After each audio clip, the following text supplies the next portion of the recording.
Hey, what's up? What's up, guys? What's up? How's everyone doing?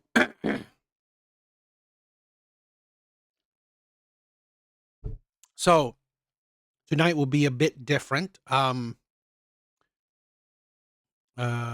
you're watching this, this is a premiere. It's not live, it's pre-recorded, so I'm sorry. I'm most likely out hanging out at a friend's place for Halloween. So, I'm going to be dressing as Dallas Corbin, right? Dallas Corbin. If you guys do not know about that, okay? That will be he is you know, Bruce Willis on The Fifth Element, right? So I'm gonna have like the orange shirt, sci-fi looking clothes, right? I did the hair, right? He had a blonde hair in the movie, so that's what I'll be dressing as, Dallas Corbin from Fifth Element. So that is what I'm gonna be doing. Excuse me.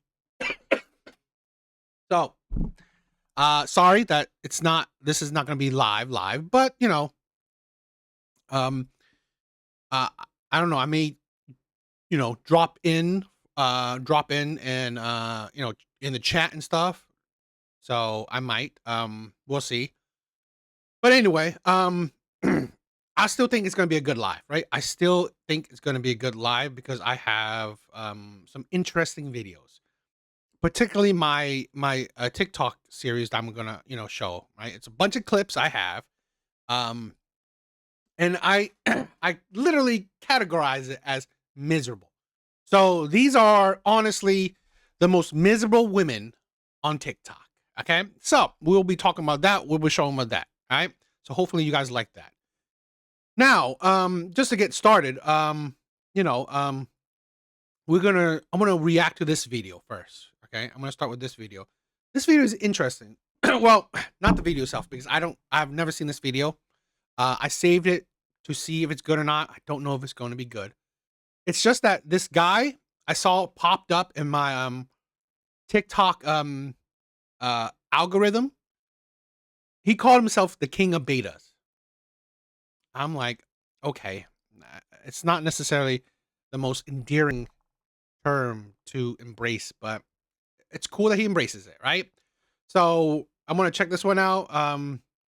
Again, I don't know if this is a good video or not.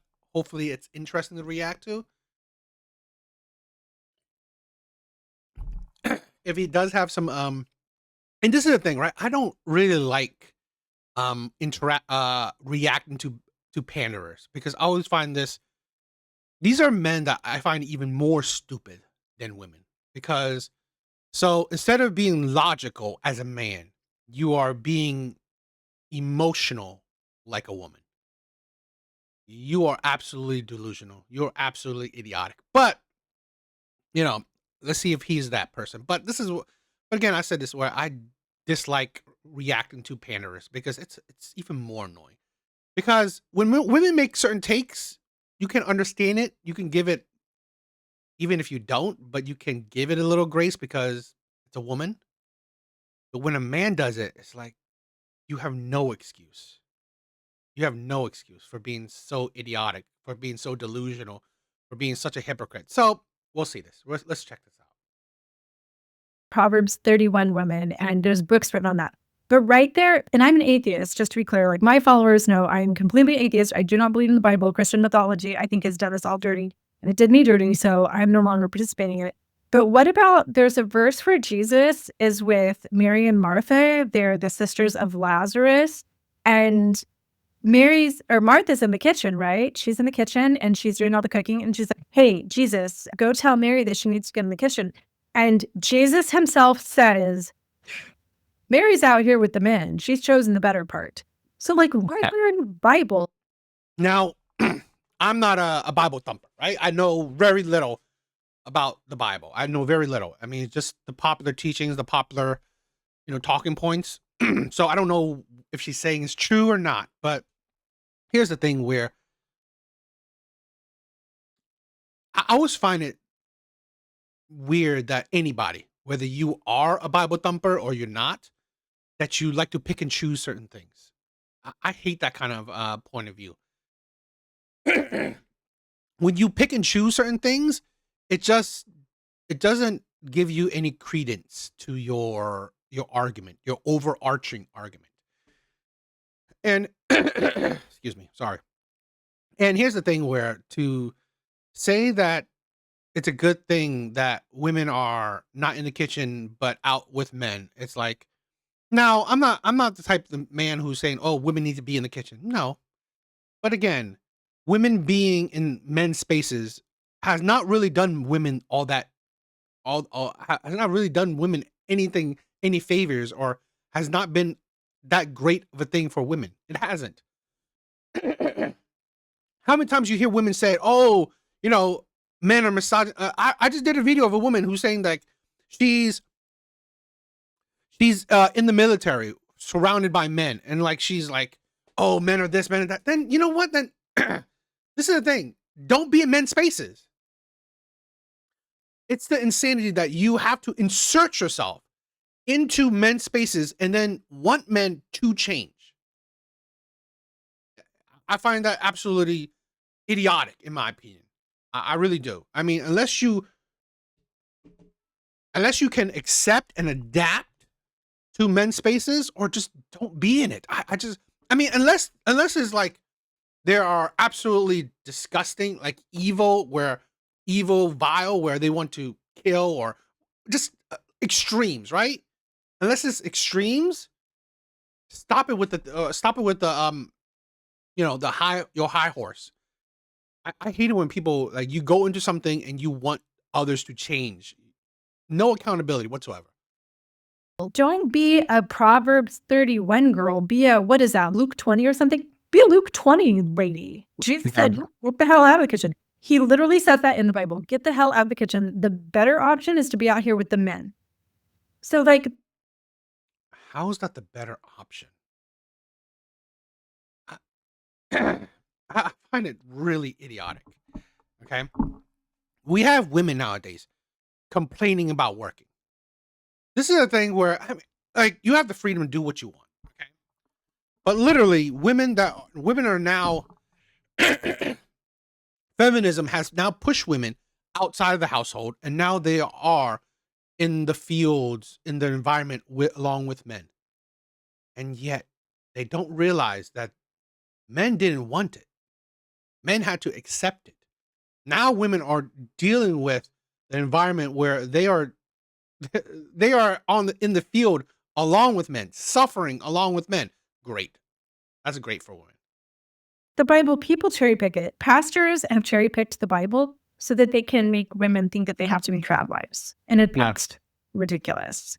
Yeah, and it gets back to certainly they like to pick that when it supports what they think, but then they won't pick the part about not eating certain types of meats or like wearing certain garment fabrics together or like thread types together. And to me, it just goes back to like when men say that kind of stuff, they don't realize it, but what they're saying is, "I'm really tired and lazy and I really want to relax. Please give me a break." But what they say out loud is, "I've got this moral high ground and this is the way it's supposed to be." But what they mean is, this is tough. This is tough. And I don't want to step up and put in the extra effort or support or hours or whatever it's going to take to make their partner and their family feel supported. And then they'll stand on some kind of excuse. Either I worked all day, I made the money, the Bible says this, something like that. And then they'll like that. That is their big, manly, chest puffed out excuse. I always use that phrase. Like people, Yeah, I can tell that I'll love this guy. Here's the thing where I find it funny because you are seeing the change right now. There are more and more men saying, "What about me?" In the sense that I don't want to fully provide. Like literally, there are less men, okay, stepping up to want to fully provide.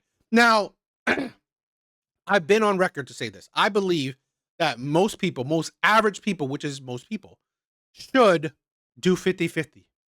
50-50. And if she work, I mean, she should work, he should work. They both provide financially.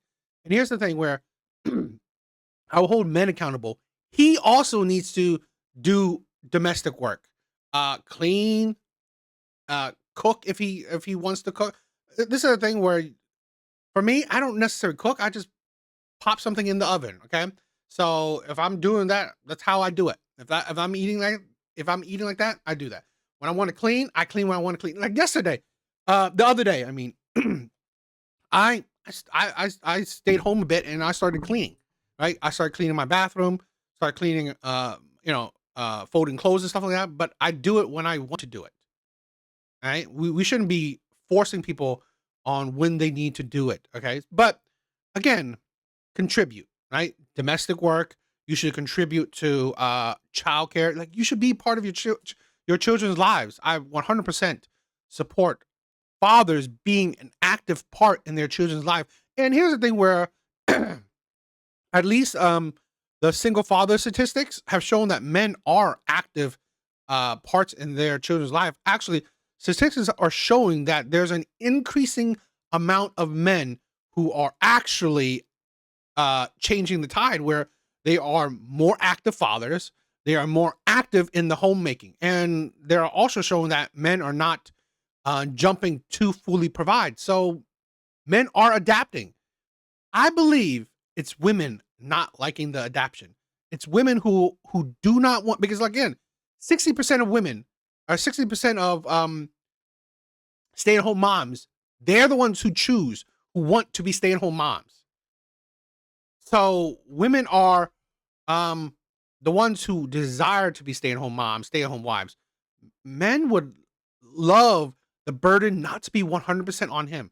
Men would love a chance to be a part of their children's lives, to be a part of, to be around their wives, their girlfriends more often than just be at work all the time.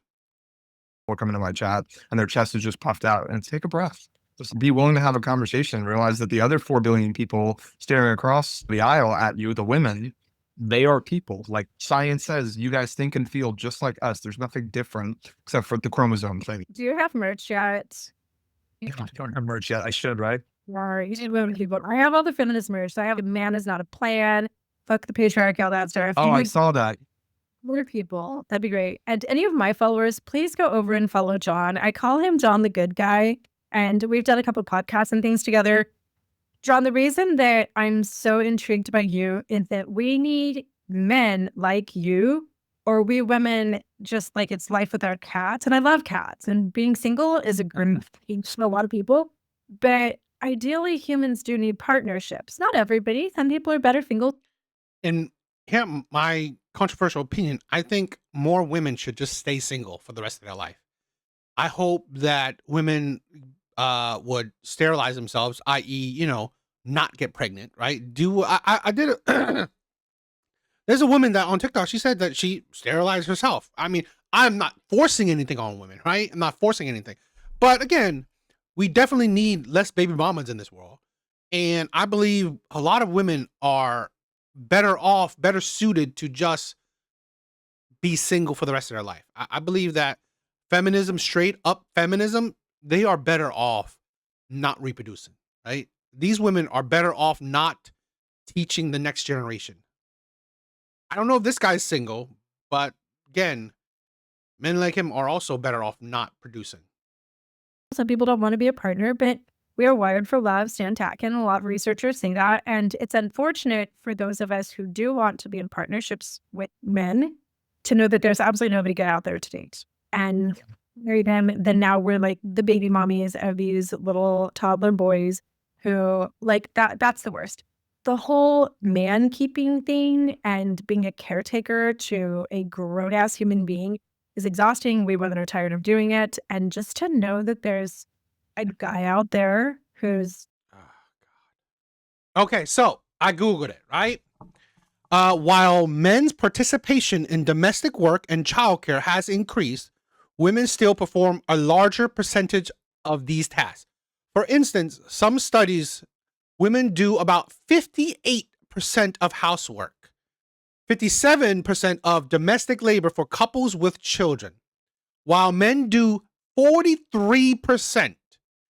In terms of childcare specifically, men spend approximately 51% of the time women do, according to one analysis. Okay, again, you could read it, right? I mean, women are responsible for about 58% of the housework.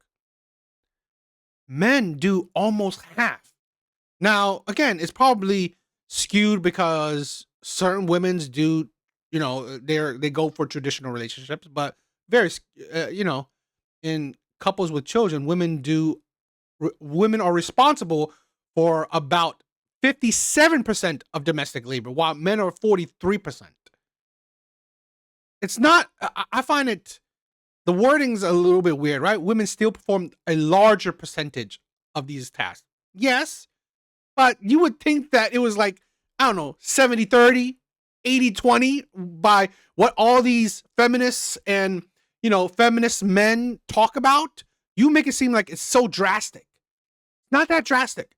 It is increasing. Men are, taking up the slack. More and more men. Again, things are changing, right? Men are changing it. And it's funny too, where you think about this. There are in such a huge, I believe, a huge increase of men changing things. Yet there's still a huge, or there's a decent amount of divorces, and decent amount, 70% are filed by women. I mean, again, there's no necessary correlations, right, or causations, but you know, could be that even though men are doing better, men are contributing, men are taking up a lot of the slack. This ain't a little bit, right? 40, like 43 to 57. That's not an insane gap. That isn't. But women are still leaving marriages, still leaving, are the ones who file for divorce majority of the time. Make what kind of assumption you think. Teaching other men to step up and be equal partners in the home that's what we need. That's what we want. Yeah, it pains me when they, like, usually a woman, right? But a woman will come into the chat. And actually, I think you had one a minute ago in your chat. I think a woman that would say, like, where are the men like these? I thought that men like these didn't exist. And that's sad. It's encouraging because I know that I'm not the only one, obviously. But it is sad to see that. It's sad to see that so many women have gotten burned or whatever, that they think that every man out there says, shut up and cook and clean. I hate that. Pains me. And I told you, I say this on my lives when I go live at least like once a day, that part of the main reason I do this is because I've got my 5-year-old daughter. I don't want her to grow up and think that I am not a good enough woman or partner or whatever unless I do what the Bible says or do what my man tells me or do that thing I really don't want to have to do. I want her to be able to choose. And then if she chooses to cook and clean, whatever, that's her choice. But I certainly don't want her to sit around for 18 or 40 or 60 years thinking, I think I love this guy, but I really hate doing this thing, but I better shut up and do it, right? She's better than that. All you guys are. Then choose a different guy. Here's the this is why I hate panderers. Okay. Where you are here promoting no accountability. You love this guy, but yet he expects you to be in the kitchen, then fucking don't love him. Pick another fucking man. It's like, what? And this is the problem I find, right? With feminism, right? With feminists in particular, panderers or straight up feminists. Do you not take accountability at all for your actions? Do you not believe that you have a hand, or the hugest, right? The hugest hand in your own effing life? You're the one who dictates your life. Who is forcing you to do whatever you don't want to do? What man is forcing you to be in the kitchen? What man, please? I have yet to hear. Please tell me what man that you don't want is forcing you to be in the kitchen. I really want to hear, because again, you are choosing it. At the end of the day, you can leave said men that even try to force anything on you. You can leave it. All women are, all men are. So I just love that. And that's like the new wave of feminism. That's our motto, is for our daughters. So I love that you talk about that. And on that topic, Linda Mason, Linda, I haven't seen you forever. I'm never on TikTok. So I'm just so happy to see some of my peeps on here.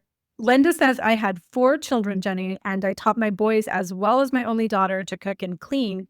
And John, that's how we disrupt this future cycle. That's how we become the cycle breakers. That's how we stop this from moving.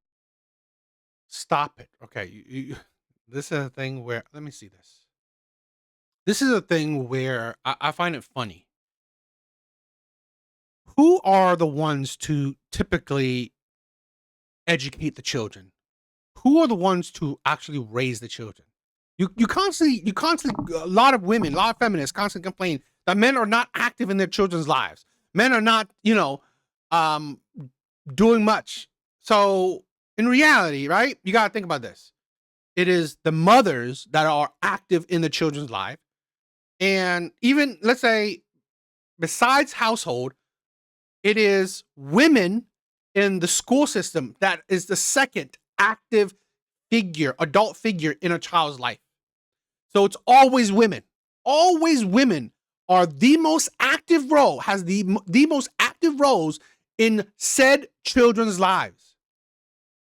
And yet you always bring back to blaming shit on men. You're always bringing back to blaming shit on men. I just find it really funny because who are these young men learning shit from? From their mothers, from other women. Forward. Like it's 2025 right now. We don't want to be having this conversation in 2045, 2050. Yeah. I don't want my granddaughters. I have one little grandbaby. He just turned 4. I don't want that generation. You have a grandchild? Oh my God, these people are just miserable, stupid fools. 50 years down the road to still be having this conversation. And when category of the human race to be the servants to the other category, I want to stop it now. And Linda, that's exactly how we do it. And I've raised sons. I teach them exactly to do the same stuff. And I think that's a really distinctively different mindset that my parents didn't have and my grandparents certainly didn't have. Like my granddad, the boys went to Boy Scouts, they played football, they did their homework, they were working on careers, while the girls, they were in the kitchen. And I saw this in my own life. Like I'd go to grandma and granddad's house and all of my grown-ass uncles after dinner would just sit at the table while we women cleared the plates. In my entire life, I'm 50 years old, and I have been to so many Thanksgivings and Sunday dinner grandma's house and all this stuff. I've been to my uncles' homes for dinners and stuff too. I have never once seen one of my uncles who are that generation ever go into the kitchen and do any of the work. Yeah. They're washing the dishes. They're not mopping the floor afterwards. They're not like putting away. This is why I find women idiotic. Okay, so you are 50, so the generation you're talking about are extremely old. So here's the thing. Why don't you bring, oh, did you see that? Oh, I don't see this generation of these older women going out to work. Why don't you say that? No, no, no, no, no. You have to make a point about the flaws of men or the flaws you see in men, right? The issues you see in men. Like you're not, again, I'll say this, right? In today's age, 2025, fine, right? It's okay that you think if women are working, providing, okay, I don't believe that men shouldn't also take up slack in the household. I've been stoutly opposed to men just like let a woman provide or contribute providing, and then also take 100% or the huge majority of all the other labors. No, I believe that we need to make it as 50-50 as possible. Why? Because we can shut up people like this. I love it that more and more men are actually changing the tide. More and more men say, okay, I'm not paying fully dates. No, because this should be a 50-50 situation. Because of women like this, because of beta male like this, right? I want to not feed into your delusions. I want to not make you,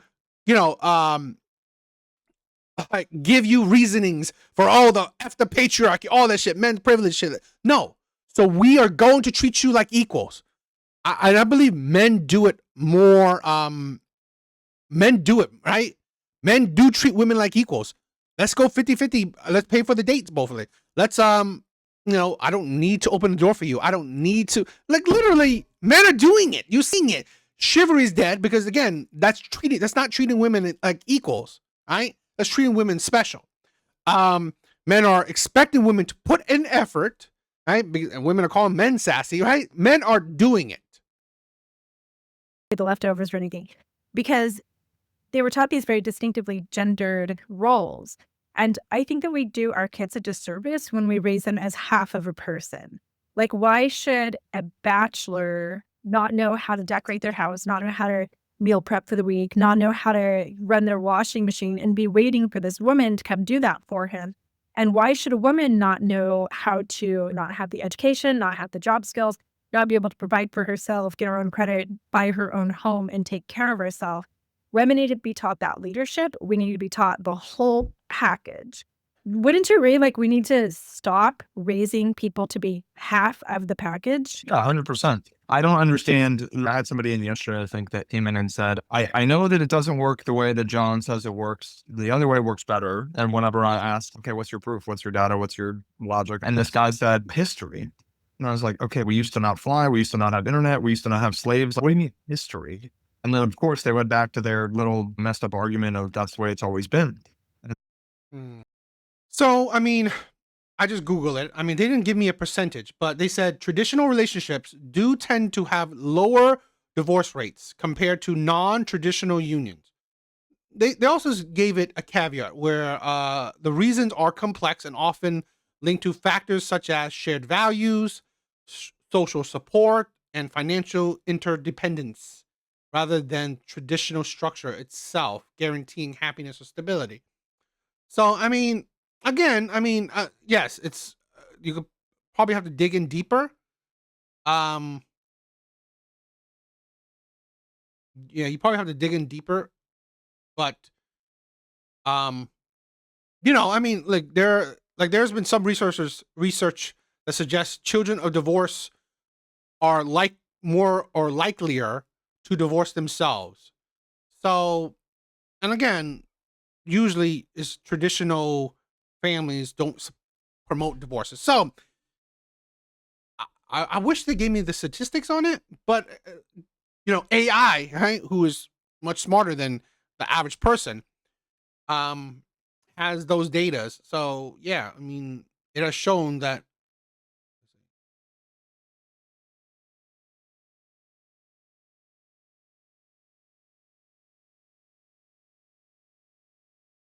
So I mean,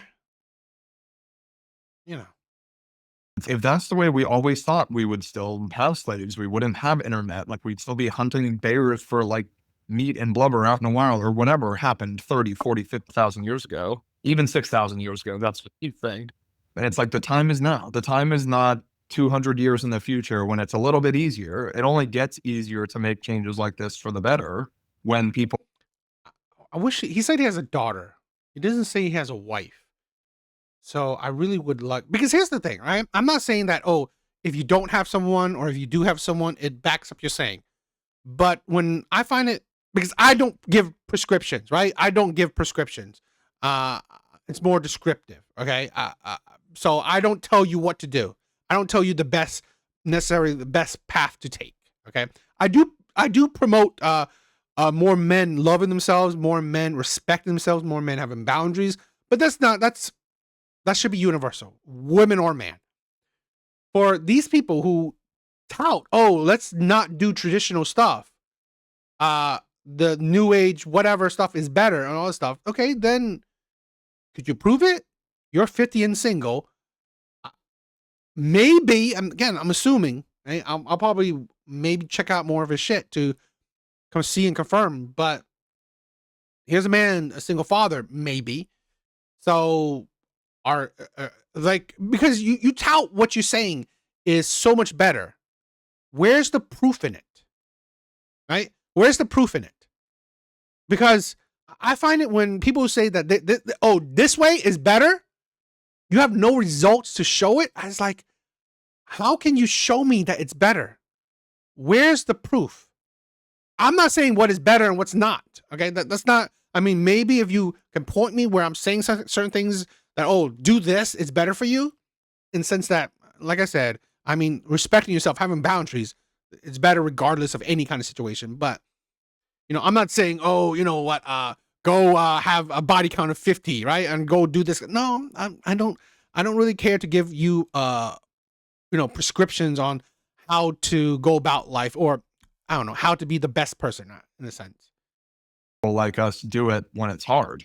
Otherwise, we would still have all those terrible things and we wouldn't have good things like the internet. So I'm not going to wait until it's easy and comfortable to tell men who disagree with me, hey, your daughters don't have to cook and clean to be good daughters. I'm going to say, right. And hopefully I make a difference to one or two of them. Maybe someone's listening right now and they'll open up. Who knows? I don't I don't know what man teaches his daughter, "Oh, you need to cook and clean to be a better." No. But what I do, and I personally promote, right? I have a daughter. What I do promote is accountability. Choose the path, right? Choose the path you want to choose and know that you chose it. No one forced you to. You want to be a career woman? Do it. You want to find a man that you will love and, be his helpmate? Go for it. But learn it's accountability. You chose it. No one forced you, right? No one forced you in whatever path you choose. I don't know any man who is telling his daughter, who is teaching his daughter, you need to cook and clean. You need to learn to cook and clean for your husband. What? In my honest opinion, I think there's more men teaching women to be strong, independent, which I think that's a detriment in themselves, right? I would not teach my daughter to be one way or the other. I would teach my daughter to have accountability. Choose which way you want and know that you chose it. And that's a funny thing too, because like people cling to these certain things about history because I'm a man. I want to go to work. I want to come home, sit in my recliner, and I want to have the wife cook my dinner. And I don't. I honestly don't. Here's my thing, right? I don't believe now. Please prove me wrong. I don't believe men are desiring to go to work and just go home, break their back during work and go home and just have you cook and clean, right? I don't believe that. I mean, I'm not saying there's no men, but I don't believe that men are desiring that. If men can, well, I would say this, right? It depends on like how long he's been living by himself, right? I believe, and a lot of my audience, they've lived by themselves. They take care of themselves, so they're not desiring to, go to work 100% and then come home and then have a woman take care of everything. No, but in my opinion, is that a lot of these men are saying, "What do women contribute? What do women bring to the table?" And women get angry about that. All right, what do you bring to the table? Women aren't saying that, okay, I'll take off some of the load, right? Let's both provide, right? You don't have to pay 100% of anything. We'll do 50-50, right? We have a partnership. But women aren't saying that. What do they say? I bring me. Okay, what the fuck does that mean? Right? That's nothing. So again, men are finding that a lot of women are not bringing much to the table besides themselves. So in turn, fine. If you're not providing, if you're not contributing, then you have to go back to your gender norms. Men are not necessarily pushing women to it, in my opinion. that's a magical feeling. Like last week, I pulled like a 16-hour day. I had all these scripts and a podcast and an interview to do. And it was like 8 o'clock at night. And I was still sitting at my desk when Kevin came home and I was supposed to be the one cooking dinner that day. And Kevin, this happens so often. Kevin comes home, my podcast has gone long, something's gone long. And Kevin gets out of the kitchen and he cooks yet again another beautiful meal. He comes over and sets it down. That feels magical. Oh my God. Like I'm eating this good food. I didn't even have to cook it. That feels amazing. So yeah, Yep. history and says, and I don't get it. I thought she said she was. Okay. Well, okay, fine. She has a partner. Okay. But here's the thing. I've said this before. Which is weird because she said like, can't find. I don't know. It seemed like she inferred she was single. So that's where I go. But literally she's showing that you can find the man that fits whatever, standard you have. I've said this before, okay? It doesn't matter if you're a straight out feminist. It doesn't matter if you're a traditional woman. It doesn't matter if you are a fat woman, a skinny woman, a ugly woman, a beautiful woman. I believe women of any and all demographics, women of any and all ideology and mindset, you will have options, right? You will have options. The only problem is, are these the option of men you want, right? Are these the option of men you are attracted to? If you're a feminist and you want a man that's like a feminist too, you have hundreds of thousands of them. The problem is, are you attracted to those men? That's the problem. This is the stupidity why I said that. Stop trying to change men. You have options out there, right? You are a straight out crazy ass modern day feminist. You have a man that's literally your mirror image. He's also a feminist out there, right? There's also feminist men out there. Boom, right? You have no problem. You have options. The issue isn't that you don't. This is the most stupidestness of women, right? The most idiotic mindset of a lot of women saying, "Oh, there's no men out there. There's no good." No, there's plenty. The issue is not that there's not any man. The issue is, are you attracted to the men that are there, right? Are you attracted to the feminist men? Are you attracted to the men that would like do 50-50 with you? Are you attracted to the men that don't subscribe to gender norms? Are you attracted to those men? Stop thinking, oh, you know what? I'm attracted to the men that I'm attracted to, but I need those men to change into, let's say, feminist men. Like, what the fuck is wrong with you? Stop wanting men to change, right? Either accept him how he is or find the man that fits. To say it makes sense why men want this. I want to say that history tells me I just get to sit down at the table and this beautiful woman's going to bring me all this delectable homemade food. That's history. But if we're really going to cling to history like that and like traditional values, then we're going to live like the Amish. We're not going to have electricity. I'm not going to be on this TikTok live with you.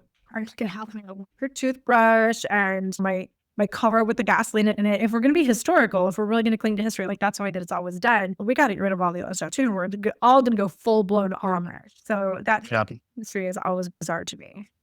Yeah, I'm going to say this, then you got a question in the chat quick. But if I think about it from my daughter's perspective, I don't want my daughter growing up and saying, oh, actually, I wish my dad wouldn't have spent so much time and attention on me, because that's not what men did back in history. Like today I spent all day with her. I'm supporting my wife while she makes some of her Etsy stuff. I don't know if I told you that, but she's like starting to make homemade bags and clothes and stuff. Okay. He's married. I'll give him, credit where credit's due.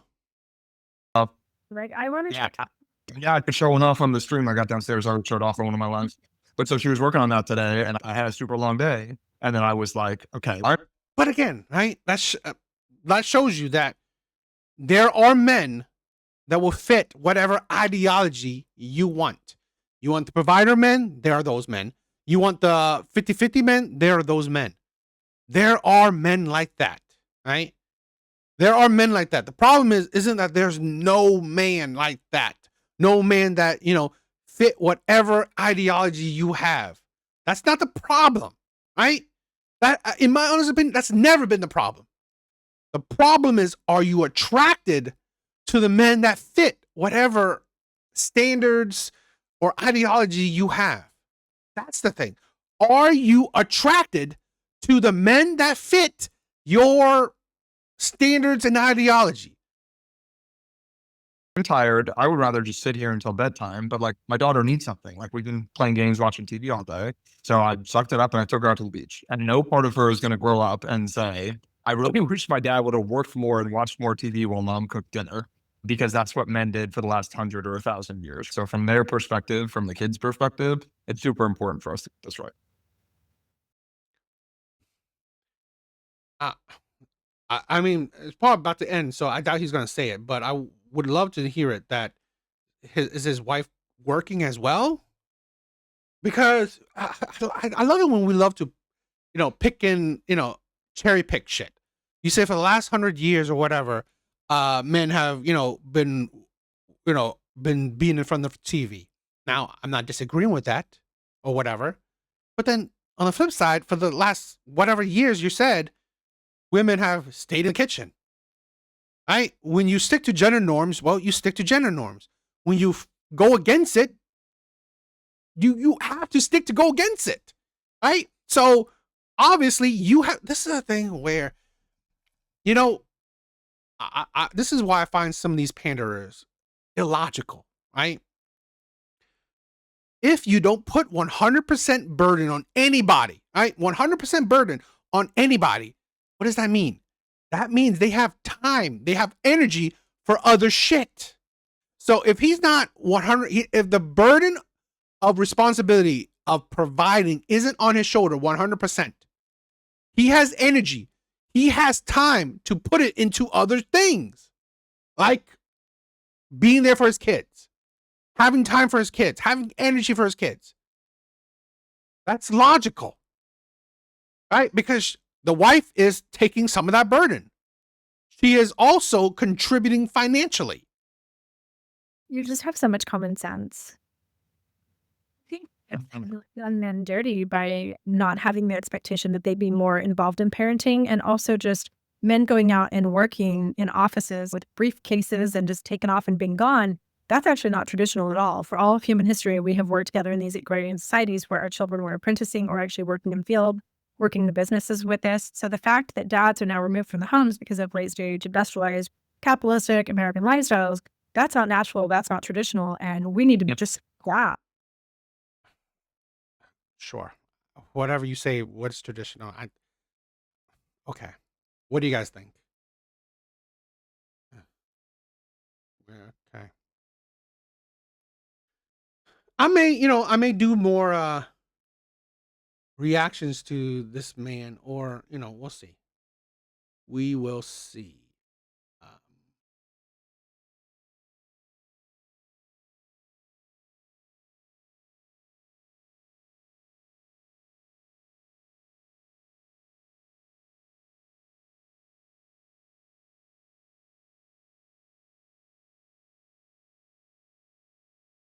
Let me tell you something.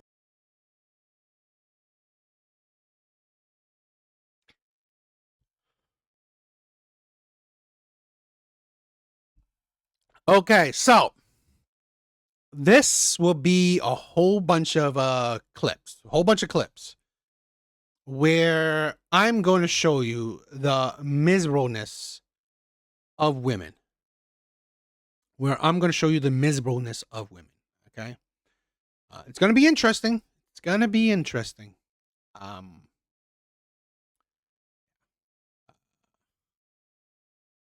so I that's and I want to say, right, some of these TikTok videos, I hate how the sounds are always not very evened. Some are loud, some are quiet, which is always madly annoying. But it is what it is. So excuse me of that. If they're quiet, I'll try to not say anything and just let it play out. So hopefully, me not saying anything, you could hear you could hear her, you could hear them talk louder, but we'll see. It has not been my loss yet. I have literally never. Let me tell you something. It has not been my loss yet. I have literally never, and I mean never, left or been left by a man and thought to myself, oh my God, I just lost a good one. It has never happened, and it will never happen. I'm not a woman that you find twice. I am not a woman that you find twice. So if you... One, sounds like you've never been with a good man. Two, okay, if they left you, why would they want to find you again? Or find a similar woman to you? I've said this before. It's the ego for modern day women. It's absolutely ridiculous. want to be stupid, if you want to be stupid, please be my guest. I will gladly open the door for you. If you want to be stupid, do that. I will get the last laugh because you will search for me in every other woman that you date. And you won't find me because the counterfeits will never be as raw as the real thing. And you fumbled the real thing, stupid. I have exes that are still trying to circle the block because they went and dated other people and tried to find me and said people and couldn't find me, baby. You won't find me. I'm a once in a lifetime kind of chick. You won't find me. I think that we need to congregate and have a serious conversation about that gender, the state of that gender, because these men are not normal. They're not normal. They're evil. They have become increasingly evil. I was literally having a conversation with my friend about this last night. They have become increasingly evil, and it is quite concerning. I am about to employ. Statistically, studies have shown that men have become comparatively, uh, compared to the past, men are actually less aggressive, less combative, less assertive, less violent. It is a statistical fact compared to the past. Right? She says more evil. Well, what are you comparing it to? The past? Which kind of ridiculous since it's always young women. Who are you comparing it to? What are you comparing it to? And then the ego. It's the utter. And I'm probably gonna say this a lot through these videos. These are the women, right? Why I built the case where I wish I support women staying single for the rest of their life. Please don't become baby mamas, right? Don't have kids. Be single. If you could, sterilize yourself because we don't need, more of you, right? We don't need you to produce the next generation. I hope you die out, right? People like you, I hope you die out. It's the ego that makes you guys insane, right? And it's the delusion, it's the hypocrisy, it's the absolute insanity. So this is why I said I stand on what I believe that these women, why I support women just being single. Please stop dating men. Stop dealing with men. Just please, like for you, right? I wish for you, right? Stop dealing with men. Stop dating men. A word that I do not utilize often, but the way that men behave is absolutely demonic. Absolutely demonic. And this is coming from someone that identifies as agnostic. It's demonic. Their hearts are wicked. They are evil. I dealt with a man recently and realized these men are evil. I dealt with a man. Do you not see the insanity of that? Men are evil. Now you talk about the one man you dealt with. So does that not say that you choose to deal with evil men? The men that I find this the stupidest, right? Where women, and you'll probably see this throughout this, women use the men that they choose as a template for all men. I swear God, women are idiotic. that he took pleasure in making me upset.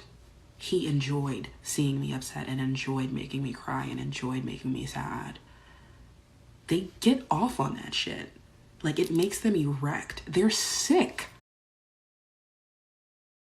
Okay, they're sick, yet you are healthy for wanting to date them?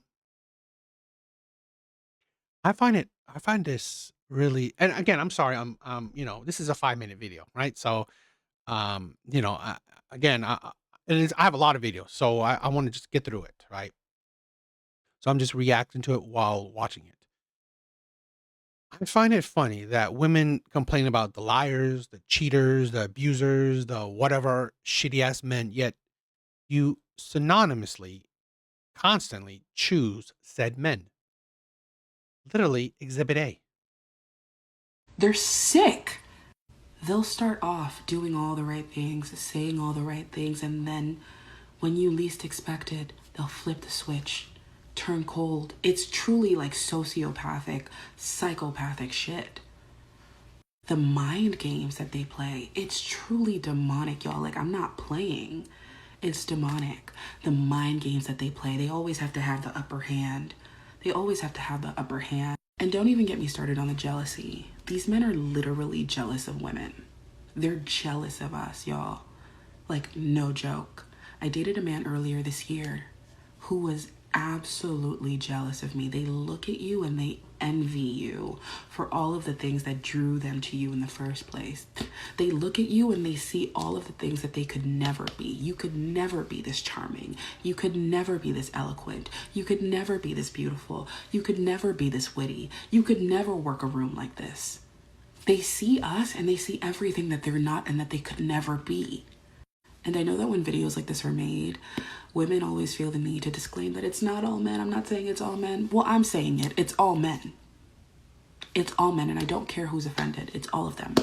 It's all of them. Even the so-called nice ones. It's all of them. They're all sick. It's like it's in their DNA, bro. I swear to God, men are fucking possessed. The way that they act, the way that they behave is so abnormal. It's not funny, y'all. Like, And yet, her examples are the men she's attracted to. It's the men she dates. That's her examples. Men she goes for. And this is the thing where, you know what? This is why I don't mind saying women, right? I mean, I don't. Because at the end of the day, right? Women do not have a problem with saying all men. Women don't have a problem with saying all men. So this is why I even though I don't believe it's all women, but fuck it, right? Fuck it. Just like her, right? I don't have a problem. I don't have a problem. Women. I will say women. I don't need to fucking make a distinction. I don't, because women don't have a problem with it. Women think it's logical to paint such a broad brush, to paint all men with the same brush. So, again, this is why I love making these videos, because here's the thing. I have video proof of women's insanity. Video proof. Right? I have a catalog, thousands of videos, right? Or at least hundreds of videos of showing women's delusions, their hypocrisies, their insanities, okay? The weakness of their arguments. sharing a planet with them is hell. They're gross. They're sick. You still date them. Like, I don't think that they can be rehabilitated, bro. I know that we often say, like, seek therapy. I don't even think therapy can save these niggas. They get off on seeing the light leave your eyes. I can't remember the name of the trend that was done recently where formerly married women were sharing pictures of themselves while they were married, in which they looked absolutely disheveled, absolutely just like a mess, and they looked sick. Some of them looked sick, looked inflamed, red eyes, just looked sick. And then they shared pictures of themselves post-divorce, in which they looked absolutely stunning, in which they were absolutely glowing. Men are the fucking problem. They're the fucking problem. They're demonic, bro. Like, men deserve to be alone. Niggas is talking about a male loneliness epidemic. Good. By the way, the male loneliness epidemic is self-inflicted. They created their own hell. They created that. They don't know how to treat people. They don't know how to treat women. They don't even fucking like women. The male loneliness epidemic was created by them. Man.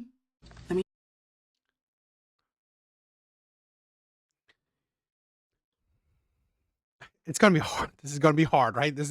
Watching all these videos is going to be hard, because this is why I probably need a break.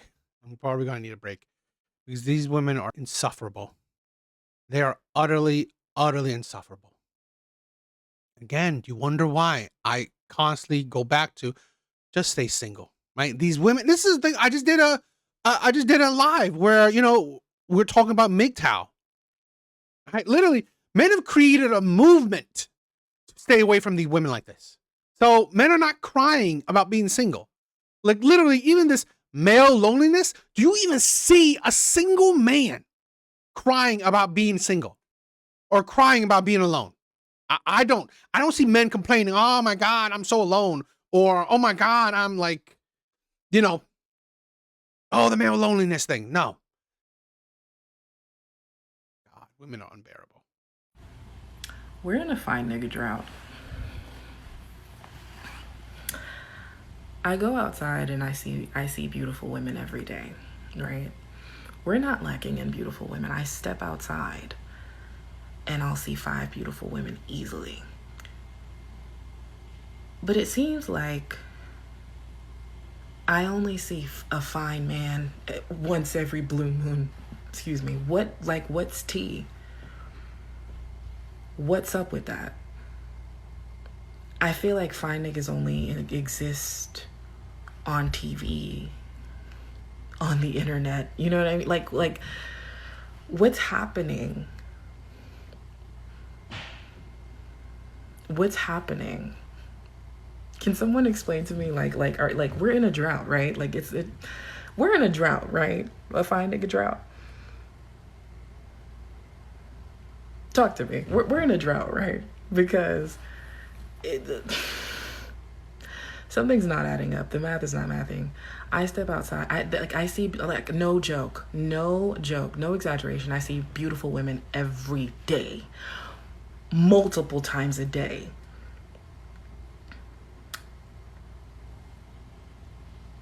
Like, what's up with the men though? You know what I mean? Like, these niggas are not fine no more. I feel like I see a fine man once every blue moon. What's up? What's tea? I try my best not to insult women's looks because honestly, I don't want to stoop to that low. But it's always the average ass women that complains there's no good looking men. I find it funny. I mean, I could really dig in deep about looks. I could. And I know you guys would. But it's always women like this, looking like this, that says there's no good looking men around. Okay. And I show these videos because it's the hypocrisy. One video saying, oh, you know what? Men are evil. Why do you give a shit if there's good looking men or not? Men are evil. All men are evil. All men are terrible. All men should be just sick, right? It's like, where is it? Right? This is the problem with women, right? You say 1 minute you decenter men. The next minute you say men are this, men are that. You keep on talking about men. Men are not out here saying, oh, I'm going to decenter women and then continue talking about women. Continue wanting women. Continue where are good women at? Or where are the beautiful women at? Are you crazy? You literally said men are evil. Men are terrible. Men should stay sick. All these things, all of these ugly ass rhetoric against men. And now you wonder where good looking men are? Why would you even wonder that? Do you want to know why the dating pool is as awful as it is? One of many reasons why the dating pool is as awful as it currently is and has been for the past few years. Because of women like you. I'm realizing more and more that most men are not in it for the connection. They have no desire, no real desire. Not in it for the connection. Yeah, this bitch just talk about there's no good looking men out there. I love the internet. I love the internet. If you are a man that makes content, male-centered content, you have plenty of material to show women's hypocrisies. To connect. They have no desire to get to know anybody. They have no desire to learn anything about anyone or themselves. They're simply in it, right, because they're looking for people to be impressed by them. Yeah. It's evident in the things that they speak most about, whether that's what they do for work or how much money they have or, how ambitious they are, like that means anything at all. It's evident in the questions that they ask. Oftentimes they will ask very specific questions, and it's not because they care at all to hear what your answer is to said question. It's because they want to answer it. They want to answer the question and hope that you'll be impressed by what their answer is. And what I think that a lot of these men fail to realize is that they're very deeply unimpressive. They are so painfully unimpressive. And the things that they think make them impressive don't mean shit at all, right? Like I said, a lot of men will like talk about themselves a lot. They'll talk about what they do for work or what they've done or what countries they've traveled to or how much money they've made. And it's like, I don't give a shit. I don't give a shit. You don't give a shit. Yet you literally a few seconds ago you said men don't want deeper shit. You don't care about him. Yet you think he should care about you?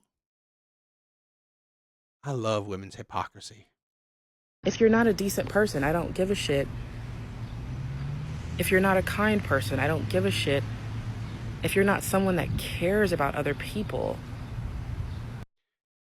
Do you I just showed you 2 videos of this woman. Do you think this woman even cares about men? Do you even does this woman even come off as caring? As kind? Please tell me. Maybe I'm delusional. Maybe I'm delusional. I don't give a shit. You know what I mean? The things that they think make them impressive, the things that they think make them a catch, are so wildly unimpressive. And I'm just realizing more and more, like, these niggas are not in it to connect. Like, they're not in it to connect. It's evident in the lack of curiosity, okay? Like I said, they'll ask you very specific questions, but like I said, they're not interested in hearing what you have to say about the matter, right? They're not genuinely interested in your answer. They just want to answer the question. You'll be talking to these niggas and it feels like you're conducting an interview. It feels like you're conducting an interview. You're asking all these questions, genuinely trying to get to know someone, and they're just answering. They're just answering. And so I say all this to say,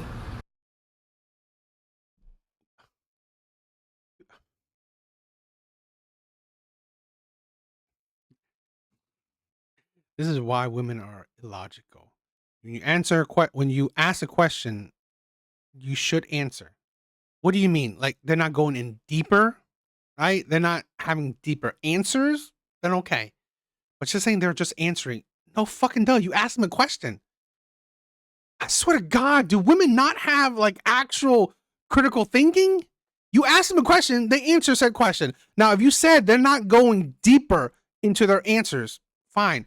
How about ask them, right? It's like, oh, could you explain? Or, I would love to hear more. Or it's like fucking women are.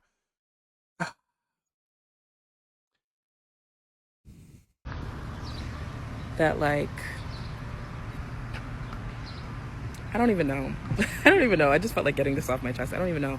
I think that these niggas are just disgustingly unimpressive. And I think we should tell them that more.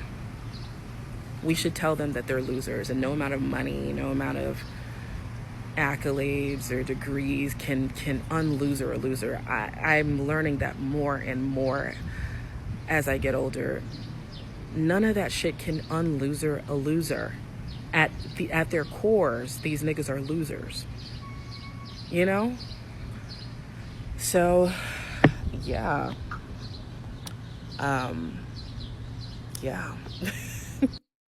Do you want? Although I can go in on this woman, you wonder why I've said that I don't support all men. I only support good men, or what I deem as good men. Why? Because here's the thing. A woman as disgusting as this, she has options. A woman as disgusting, as absolute heinous as this, she has option. Because men are ruled by their desire for women. Men's weakness are women and lust. Men are weak. That's why I don't support all men. This is why I don't desire to have like millions of men following me. I don't care because honestly, I've seen it with other content creators. You get such a despairing or such a wide range of views in these men, right? A lot of these men may follow these content creators, but they don't. They're just as weak, right? They will still go for shady ass women like this. They don't have the discipline. They don't have the straight. Because I would not deal with a motherfucker like this. I would rather suffer loneliness than deal with someone as miserable as this. And I'm pretty sure, I'm going to show you this. I'm pretty sure almost every single woman I'll show you tonight, I'd rather be alone than even be in the vicinity of any of these women. And some of these women are decent looking. Some of these women are decent looking, right? Some of them are even highly attractive. But I'd rather suffer loneliness than even wake up to such an ugly, ugly ass person. And I can tell you this right now. I don't desire to have a crazy ass huge following, because honestly, I'm going to get following from men I honestly don't like. Because I can tell you this right now. If you are a type of man that has no boundaries, no self-respect, that you will deal with women like this, don't follow me. Don't. Right? Because honestly, you are a weak ass man. And that's what, not about how strong you are, right? I care about how mentally strong you are, right? I care how strong your heart is. I care about your discipline. I care about you not making women your weakness. If men didn't exist, the world would be perfect. It would be pretty calm and peaceful. Men ruin everything. Like, just imagine a life without men. That would be a dream come true. If men didn't exist, the world would be perfect. It would. I've said this before. If women were men, they would be incels. If women were men, they would be black pill. Women, you literally, this video, right?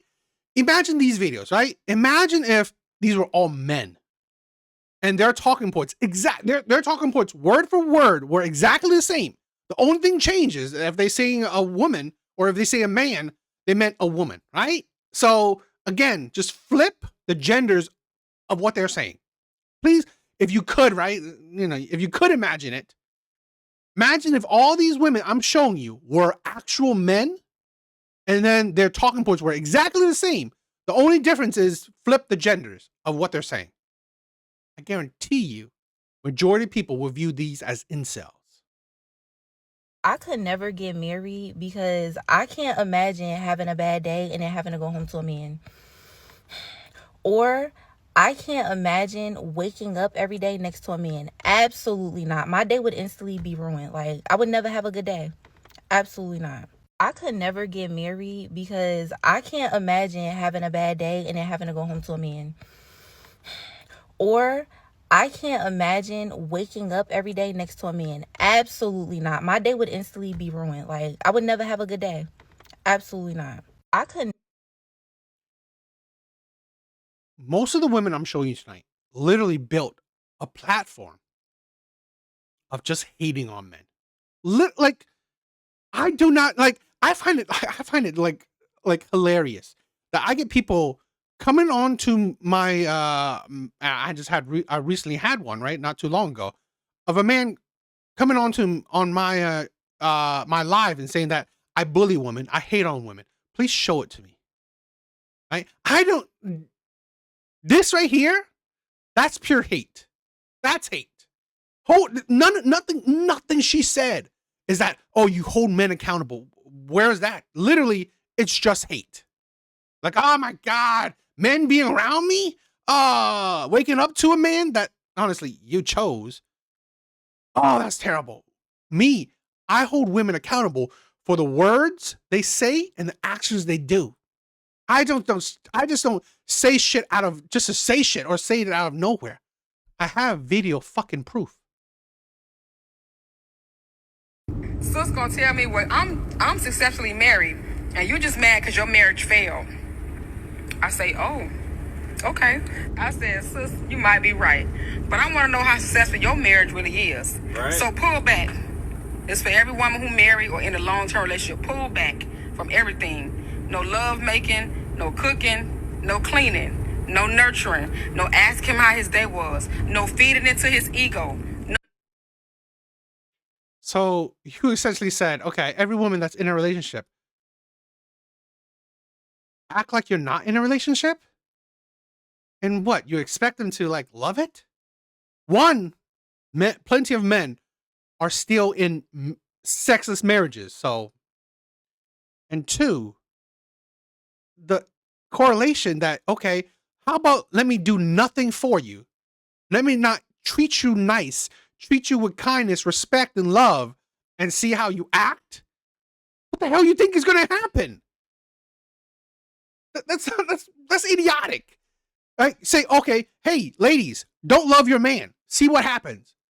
Are you fucking kidding me? Are you dense? No, duh. What man was like, okay, you know what? My wife doesn't love me anymore. My girlfriend doesn't love me anymore. And she's showing it. But you know what? Fuck it. I'm going to still love on her. Like, if men don't show you any love, right? Absolutely no love and disrespects you, you think you'll stay in it? That's not the fucking problem. No taking care of him, no asking him anything like that makes him feel great. Pull back from all of that. And when you do that, sis, one or two things gonna happen to show you if he really like or love you. If he really fuck with you like that, he gonna pick up your slacks, notice a problem, ask you what's going on, try to fix it, try to make sure everything good. But if he don't fuck with you like that, then you already know. At the end of the day, if you got with a man that communicates, then you chose a man that communicates. Let's hold women accountable for their actions. If you chose a man, I find it really insane. Did he not have communication skills when you were dating? I mean, you dated him, right? Did he not have communications when you got engaged? I mean, you got engaged with him, right?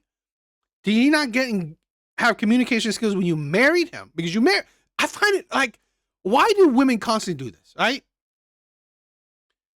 It's like women deem like, okay, the day I met you is the day I married you. Or is it the day I met you, a couple years later, is when I married you? So what the fuck were you doing during that whole time? Mean-spirited. You got a booty face. And you know you got a booty face. You look like a feminine ogre. That's your whole build. You on here trying to tell women in happy marriages how to test their marriage and yours failed. What are you talking about? Ew. Oh yeah. How about you stop doing your part of the whole marriage and everything that y'all agreed upon and how to treat each other to see if he really feel good about that? Because that's what the reaction would come from. If you got a bad reaction from listening to everything negative that she just said due to your man, there would definitely be a bad reaction to how he's being treated. If you're being treated bad, you're going to react to that.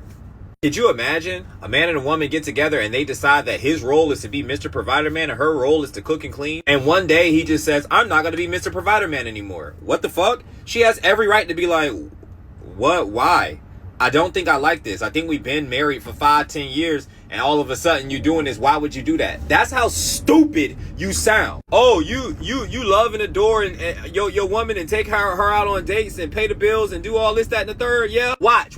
I bet if you stop doing all that abruptly, she gonna be fucking mad at you. No shit, Sherlock. Yeah, and that, if she get mad, that means she don't really love you, cuz. Or y'all just get, oh my God, bro, we gotta ban y'all from cell phones. Take your miserable spirited ass somewhere. Please get off the internet.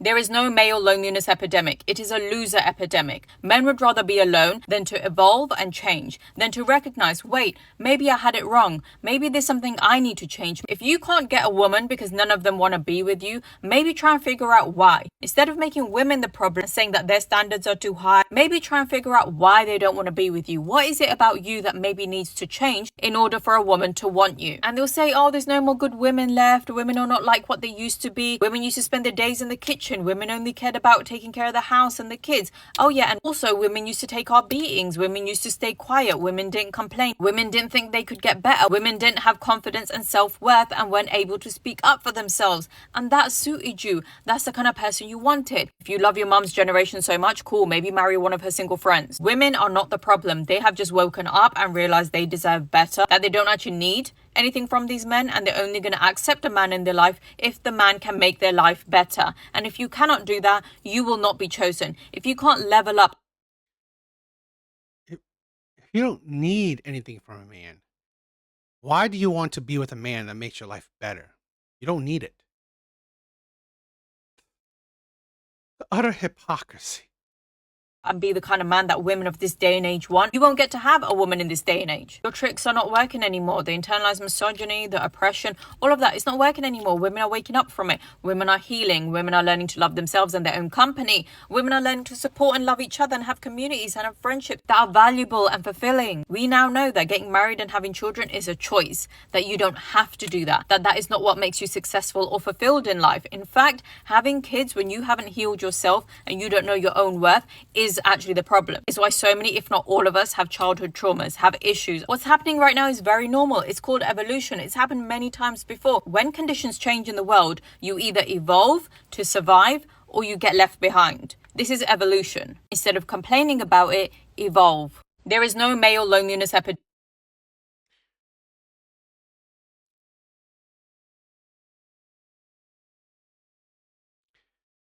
Whew, all these videos are going to be taxing.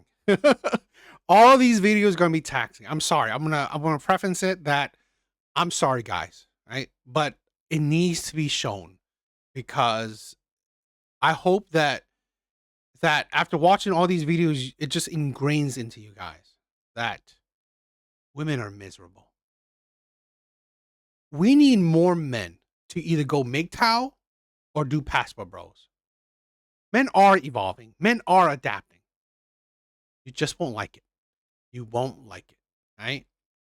Because in the West, there's a growing population of men just staying single, of men getting out of the dating market, not complaining about it. This is a thing where men are not complaining about it. Men are not expecting women to change. I don't believe that, right? Men are not saying, oh, women need to go back to how it was. No, men are not asking for it. Men are not forcing women to change. What are men doing, right? Again, either go MGTOW, staying single, or they're doing passport bros. They're finding women that fit what they want instead of, and that's what I like, right? That's what I like about how men think. I'm not going to force change on you, right? You do what you want to do. It's not my right to force you to change. But as a man, it is logical. I know that I can find a woman that fits what I want. I'm not expecting women to change, but I'm going to find a woman, if I want to, right, that fits my ideology. Men know that there are women that will fit your ideology, fit what you want. Seems like women are suffering through that. Making the decision to opt out of dating is like making the decision to opt out of the Matrix. One of my favorite creators, Mika, Mika, I hope you pronounce it Mika. If it's Micah, I'm really sorry if this video somehow gets to her. But she made a video talking about how at 29 years old, she has decided that she has opted out of dating. I myself decided to opt out of dating out of my last relationship that had ended in March of the beginning of this year. Dating men is traumatizing. There is no other way to put it. Dating men is traumatizing.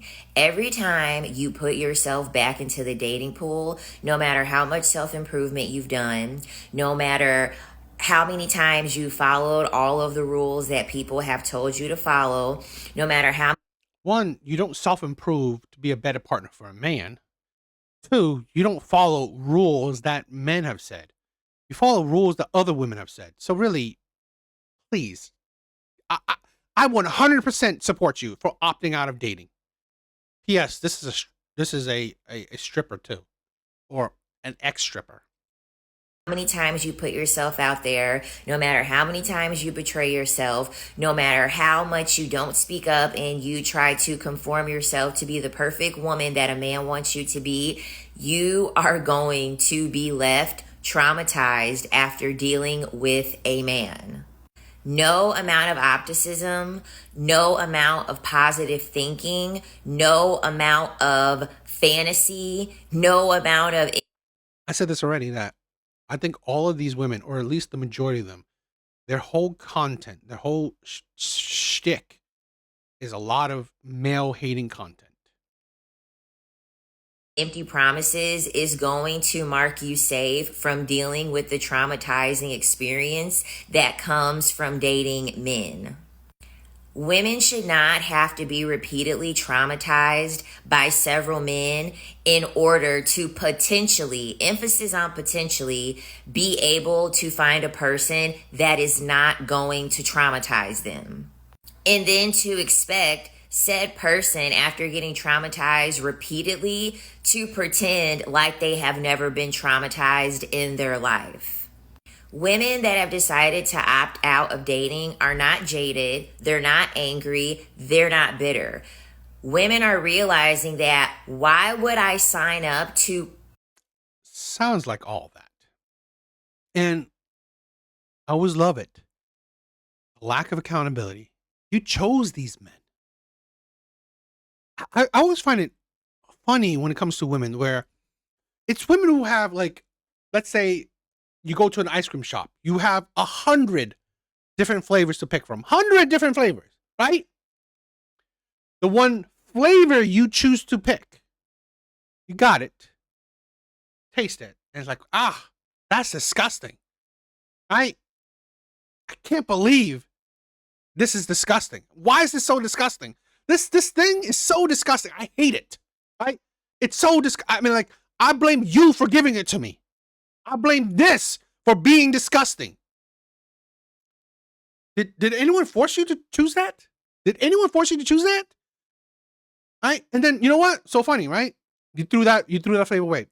You know what? I'm gonna pick that same flavor again. Hope it tastes different the second time. Really? Bitch, you're stupid. Repeatedly be traumatized. Why would I sign up for a situation when I have to cross my fingers, pray, and lie to myself that this will not be a situation that will traumatize me? How often do women have to put themselves in harm's way, hoping that they meet someone that is not going to harm them, that is not going to disrespect them, that isn't going to mistreat them? It's a fucking waste of time. It's a waste of energy. It is a waste to keep on playing this fucking game and being on this carousel of trauma that men repeatedly give women when it comes to the dating experience. And you choose. It's not worth it. The value of a man is not worth me going through several traumatic experiences to have one or to keep one.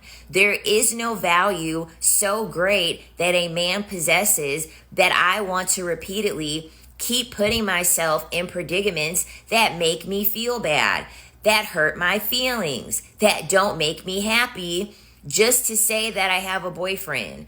That if I have to be lonely and die with cats and die alone, then I'll allow that to happen to me. But you want to know what's not going to happen to me? I'm not going to be getting on this internet talking about how my husband hasn't worked in 8 years and it turns out that he actually is a PDF file because he was touching children while he was a teacher.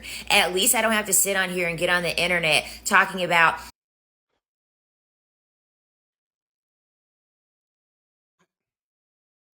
You know what I find it funny is that women constantly pick the exceptions, not the rules.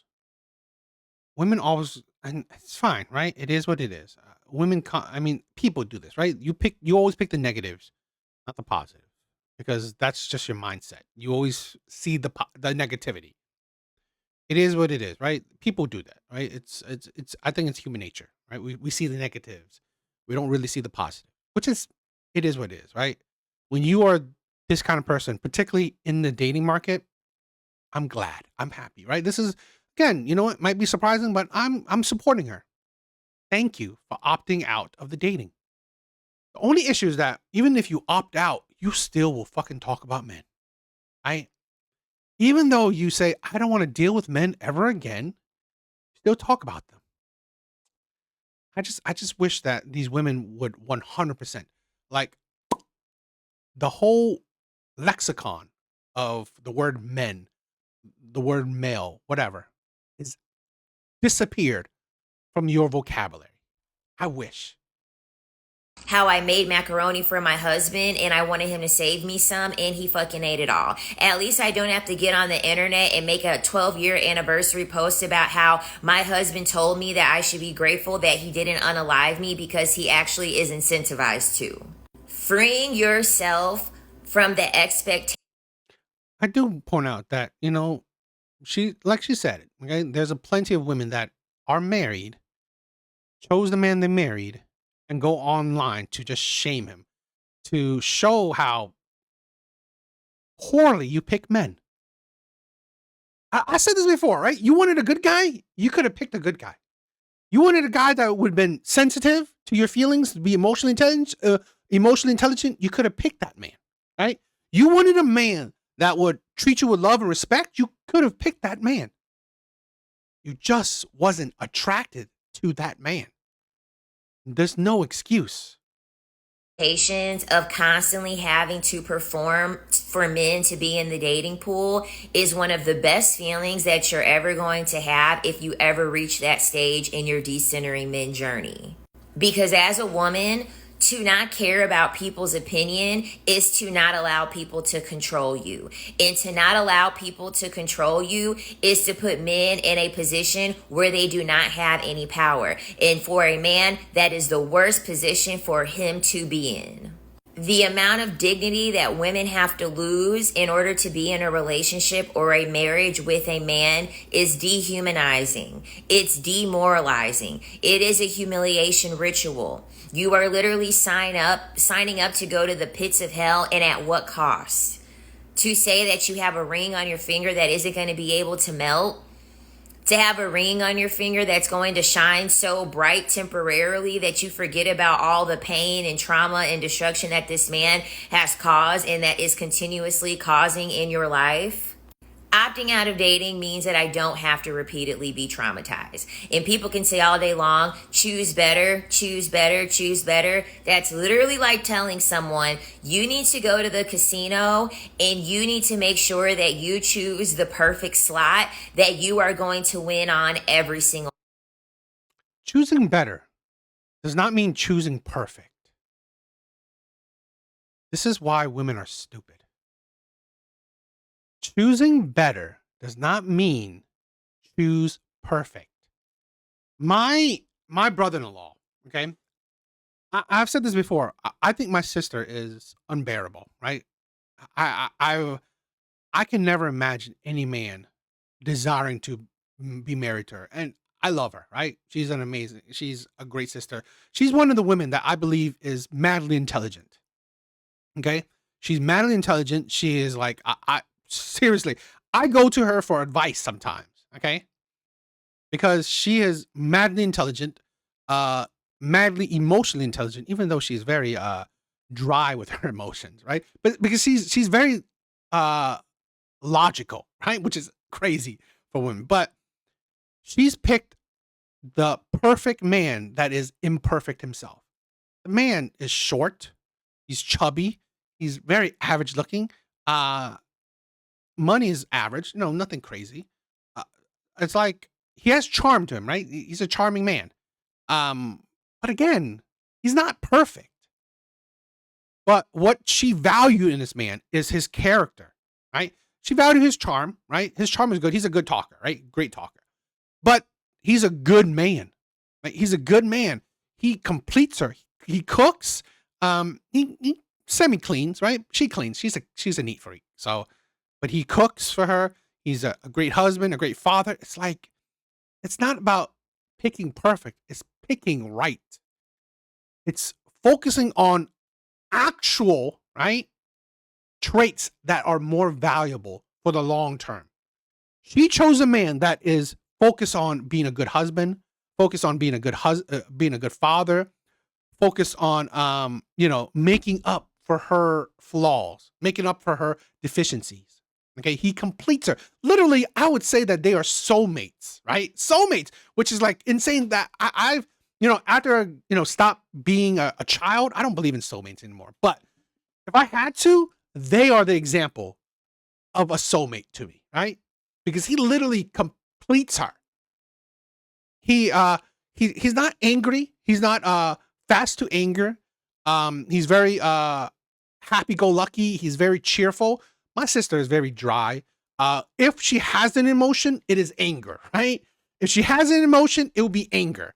So she's very direct, very blunt. I mean, like literally, he's the complete opposite to her. But he completes her. You don't need to pick perfect. You just need to pick right. That is it. Okay? Man is much shorter than me.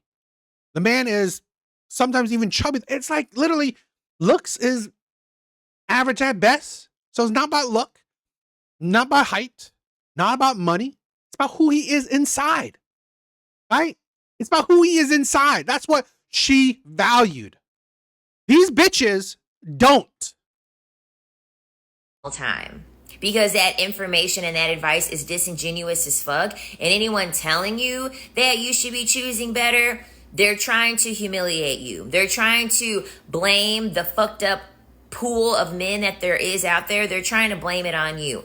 The shitty dating pool of men has nothing to do with me. I'm not going to sift through garbage to try to find something that isn't fucking rotten when I'm already digging in a goddamn garbage. That's where the men are. The men are literally in garbage and are telling you, you need to be picking fresh produce out of a goddamn garbage can. How dare you go in the garbage and you're looking and you don't find something that is fresh and healthy and good for you in a goddamn garbage can where all of the men decide to go, where all of the men decide to hang out. The way that they live their life is reflection of garbage. The corn, the illegal activities, the constant consumption of women schmexually, the abuse. Quite funny coming from a stripper. Quite funny. And here's the thing. There are plenty of men that don't consume that shit. There are plenty of men. It's like, this is a problem where women that, and again, I've been against, men that are over consuming, or men that are controlled by their lusts. That is disgusting in my opinion. You shouldn't be. You shouldn't let lust control you. And I've been on record of condemning these types of men. But again, those are not the only men out there. But yet, those are the only men you are attracted to, only men you deal with. So, again, it's you. The violence. You live in the fucking garbage and you are expecting women to find something pure in garbage. But yet we have to stay pure for fucking garbage. We have to stay pure in order to sift through. One, you're not pure. You're garbage. So you're attracting garbage. Through fucking garbage and have garbage choose us. No, I am not going to put myself down in hell just so that I can have somebody that is full of fucking evil all over them. The freedom that comes along from opting out of dating is understanding that you gain freedom in every other sector of your life, because guess what? I have now removed one way that I don't have to constantly be traumatized and not get anything rewarded from it. So I'm 29 years old and I have officially decided that I am not going to subject myself to the dating pool ever again. And disclaimer, I am attracted to men. And when I tell men this, of course, they don't believe me and they think they can change my mind. Surprise, surprise. But what I do find surprising is that when I tell women this, and that's why I promote differently. Do not ever fucking try to change others. Don't. Do not try to change women's minds. I've said this before. I don't need hundreds of thousands, millions of men following me, because honestly, it's impossible to curate like-minded men. It is. It's impossible, right? That's why I don't deal with that. I'm fine with the men that follow me actually, you know what? Agree with the shit I say.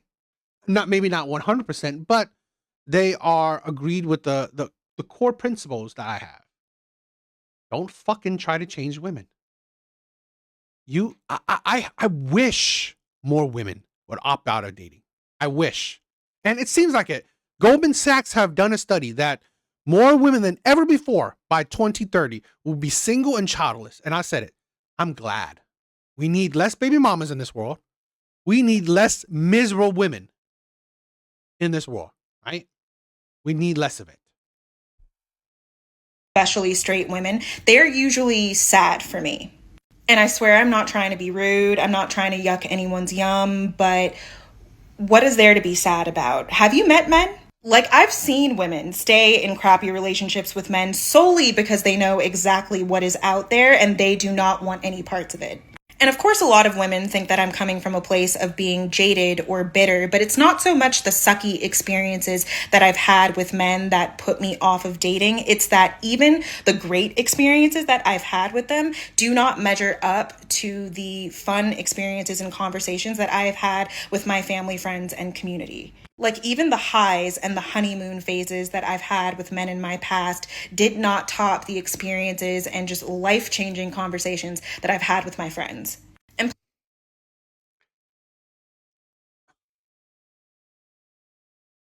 This is a thing where when again, she has a I'm not saying that 100% her shit is only hating men, but I believe at least every time I've seen her, it's about men, right? And again, uh this is why I support, please, I'm glad. Stop dating men. Decenter men. 4B movement all the way, right? I wish more women like this would do it.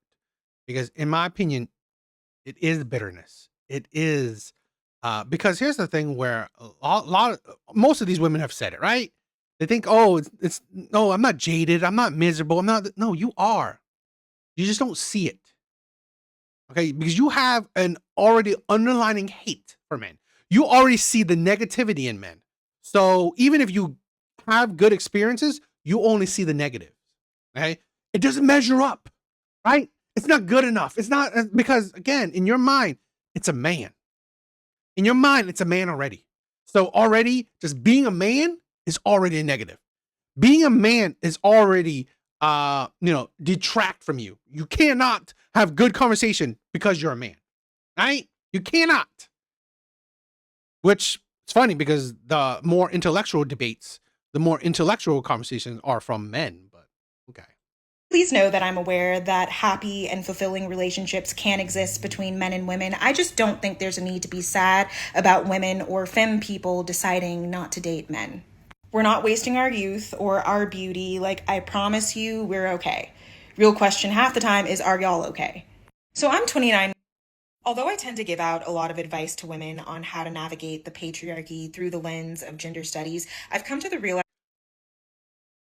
And are you surprised that women like that? She like what she just said. Are you surprised that she doesn't value men? Right? Even the great experience she has with men, she won't see any value in it. Because this is the thing. This is what feminism produces, right? It's already poison.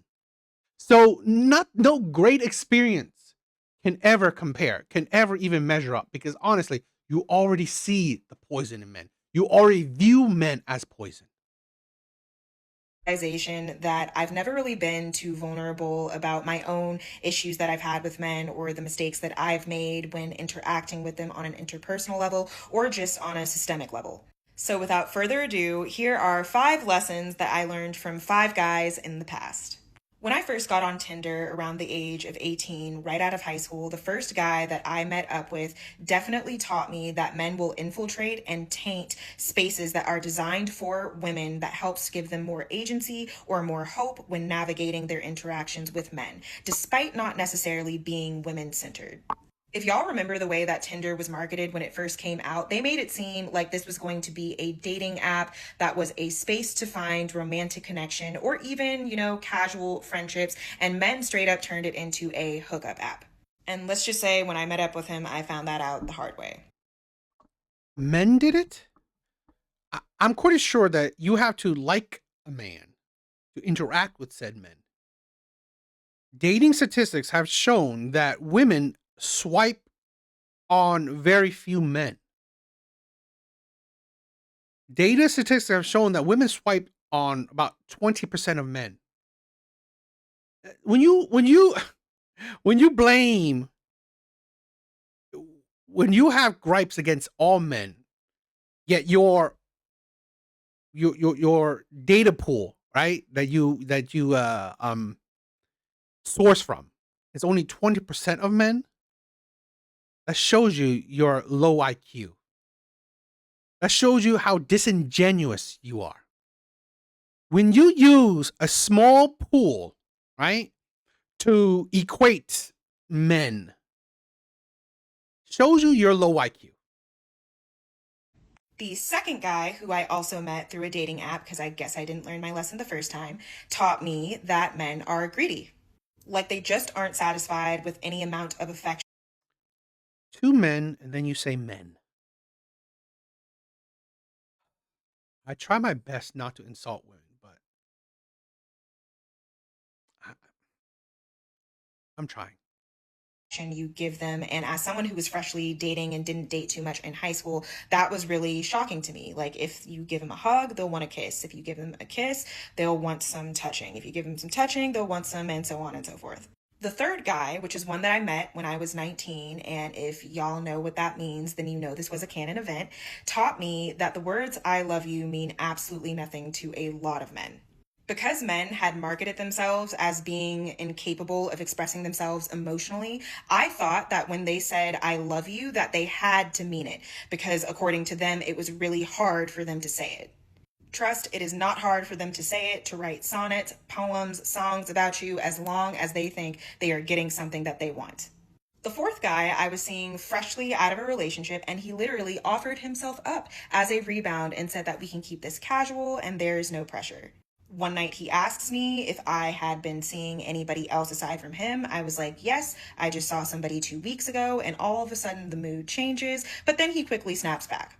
Only he didn't snap back, because the next day he texts me that while he appreciated my honesty, it's not good for me to be too honest because it may throw guys off.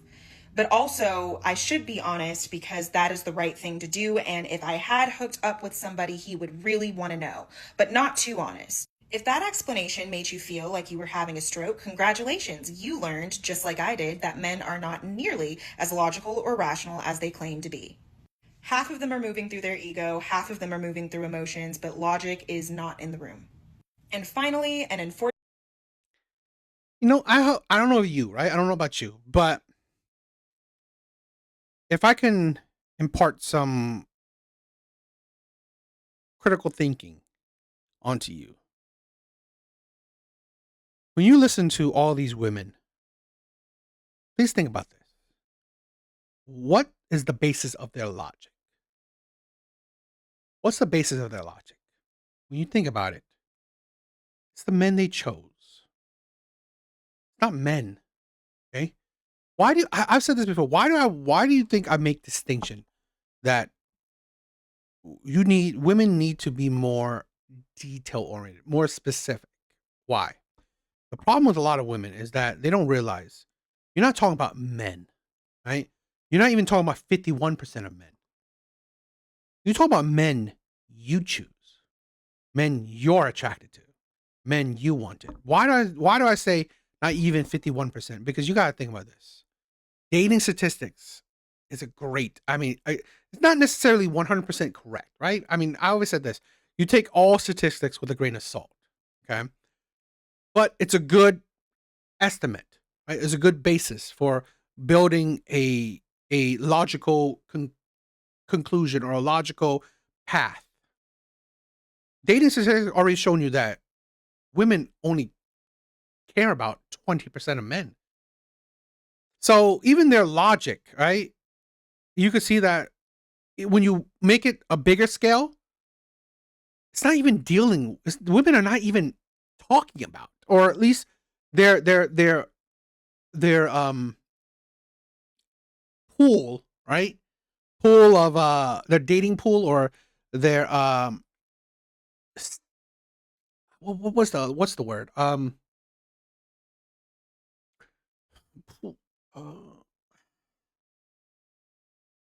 I don't know. Pool of candidates, or whatever. Like their own logical um examples, their own examples in their mind. It's not even based on the majority of men, 51%. It is usually based on a small percent of men. 20% is a good basis. Let's say even we could expand it if we want to do it. 30, 40% of men. Still, not even half. And why do I put a grain of salt even expanding? Because you got to think, a lot of these women are dealing with the same men. A lot of these women are dealing with the same men. So here's this woman, right? Talking about a bunch of men she's dealt with. I guarantee you, these men that she's dealt with, other women are dealing with the same situations with the same said men. Because you got to think about the players, the pookies, the bad boys. These aren't one woman men, right? You also got to think the baby mama thing, the baby mama epidemic. Why is it that statistics show that there are more women with children than there are men with children? You would think that it would be equal, right? But it's not. Why? Because a lot of these women are dealing with the same men. So a lot of these women are sharing the same baby daddy. So even that you can't say men. Because again, if you're sharing the same, if like one man has 3, 4, 5 baby mamas, you're not dealing with men. You're dealing with one man. You're dealing with one man for every, let's say, 5 women. Fortunately, my last ex, shout out to Janae Craig, taught me that men can absolutely hate your guts and continue to be in a relationship with you as long as you are useful to them in some way, shape, or form. The minute you feel like something is off, the minute you feel like this relationship just isn't fun or benefiting me anymore, you can leave. You can just leave. Although I tend to give out a lot of advice to women on how. So I recently saw this tweet, and pause to read it if you need to, but I genuinely feel that if more people, and especially women, recognized just how common this is, we would advance as a society. I'm gonna hold y'all's hands when I say this, but as long as you. I think that's stupid, right? You saw the tweet. It says, marrying a man is marrying a woman he hates. Yet no example of it. You're just saying it.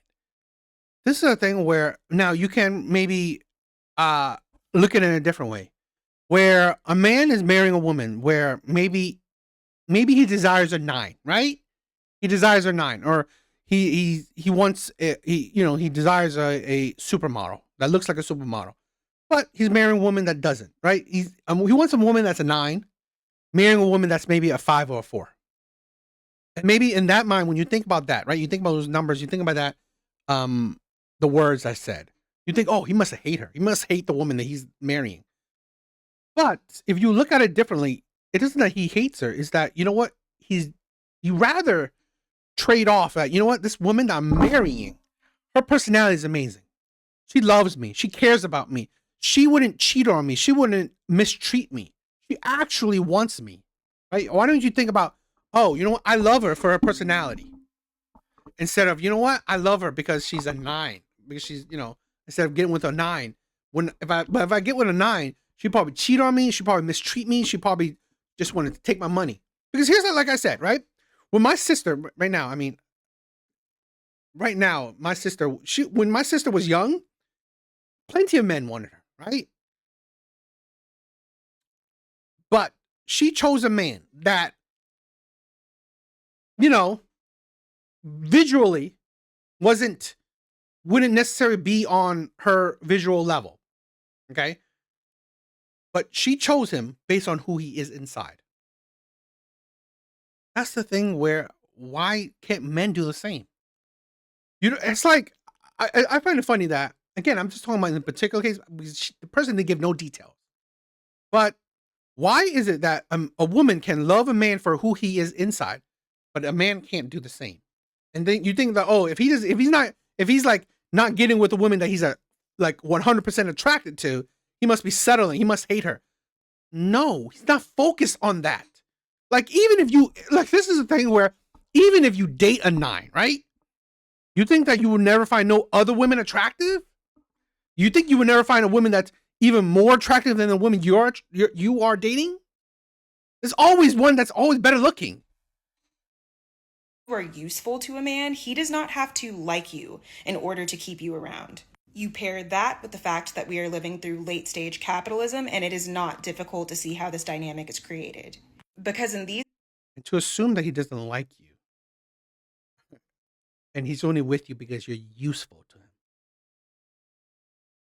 This is why I'm glad that women like this are opting out of dating. To think that a man just sees your usefulness. Oh, not because he loves you for who you are, right? Even though, yes, it's like, so are we dating people that would like absolutely are useless to us? That absolutely mistreat us? This is probably why, right? Women like this become miserable because they date men that, you know what, don't see any value in them besides whatever, right? It's like you wouldn't want a person that treats you with love, respect, actually thinks about you, actually wants to be with you, actually, doesn't mistreat you. times, it's not always about how much money you make, but rather how much money you can save, making the free labor that women provide an invaluable asset. I mean, I don't know about you, but if I was working 8 to 12 hours a day and I had someone come around who would I already talked about this, right? The free labor thing. It has been shown that women do about 58% of this free labor, while men do about 42. It's not like it's such a insane gap, like such a amazing, free labor. Not. Men are actually holding up their own. was cooking for me for free, doing my laundry for free, cleaning my house for free. And is it for free when you are providing a roof over our head? You're providing the bills and utilities, the rent or the mortgage. Is it free? Taking her out on dinner dates, buying her gifts, taking her on trips. Is that really free? But I guess women don't care about that. Having and raising my children for free, being a Your therapist for children. free, and being intimate with me for free. Dude, One, a lot of women are not intimate when men desire them to be intimate. And second, why are women marrying or dating men that they get no pleasure from being intimate with? Why are women, uh, this is why, you wonder why this, like, you could hear it, right? Why are these women attracting such terrible men? Because honestly, they themselves are terrible women. Like, women like this will only attract the most, red flags of men. saving me all this money, but then contributing money to the household, allowing me to live this balanced life that I want to live. My first rather unhinged thought is that this person would have to enter witness protection just to get away from me. And my second thought is that if they were to ever leave me, I would need to get another one. But being able to take advantage of someone guilt-free without reciprocating any of that is not an act of love, it's an act of hatred. And trust me, I know it's hard to accept that men would go through the very taxing steps of getting married, and especially to someone they hate. But if you think about it in the context that I just previously explained, it starts. I find it interesting. So men get married to women they hate, yet men are not the ones to predominantly divorce. Does it not seem like women are getting married to men they don't like? Right? It's like, where's your proof? Because I can make correlation to women are the ones to predominantly file for divorce. And again, the number one reason for divorce is lack of commitment. Uh, Seems like she's not committed to him, in my opinion. Again, I'm making inference, right? If men hate women so much, particularly the ones they're married to, wouldn't men be the ones to divorce the women they hate? Like, it seems like a logical path to follow, right? If you hate this woman so much, wouldn't you be the one to predominantly file for divorce? It seems like women hate these men so much, right? Women are settling. And how many times, this is a thing where it's predominantly, you hear the narrative, women use the word or are the ones saying, I settle. I don't hear men in mass saying they settled. I don't. To make sense. While horrifying and unjustifiable, it starts to make sense. So I recently saw this tweet. At this point, ladies, just stay busy. Watch the whole video. Stay busy, stay unreachable, and stay untouchable, because these men really don't like us. You gonna see they why? They don't like us. They lying. They pretending. Yep. They emotionally unavailable. They emotionally. You see this shit, right? Cheated for 3 years, and I've been on here 3 years. Men simply don't know how to cheat. I've had the same side for 3 years. Again, you know what? This is why you're going to suffer through it, right? You're suffering through it. Why? I have multiple videos of the same women, right? Because I let them speak. If you let women speak, you can hear their hypocrisies, their delusions, their insanity. We're suffering through it, right? But it's kind of interesting in a way, or at least for me, where I love to hear women say some shit and then show her hypocrisy, show her delusions, right? Shows how she don't make fucking sense. Making these videos, and they say you must hate women because they trash, right?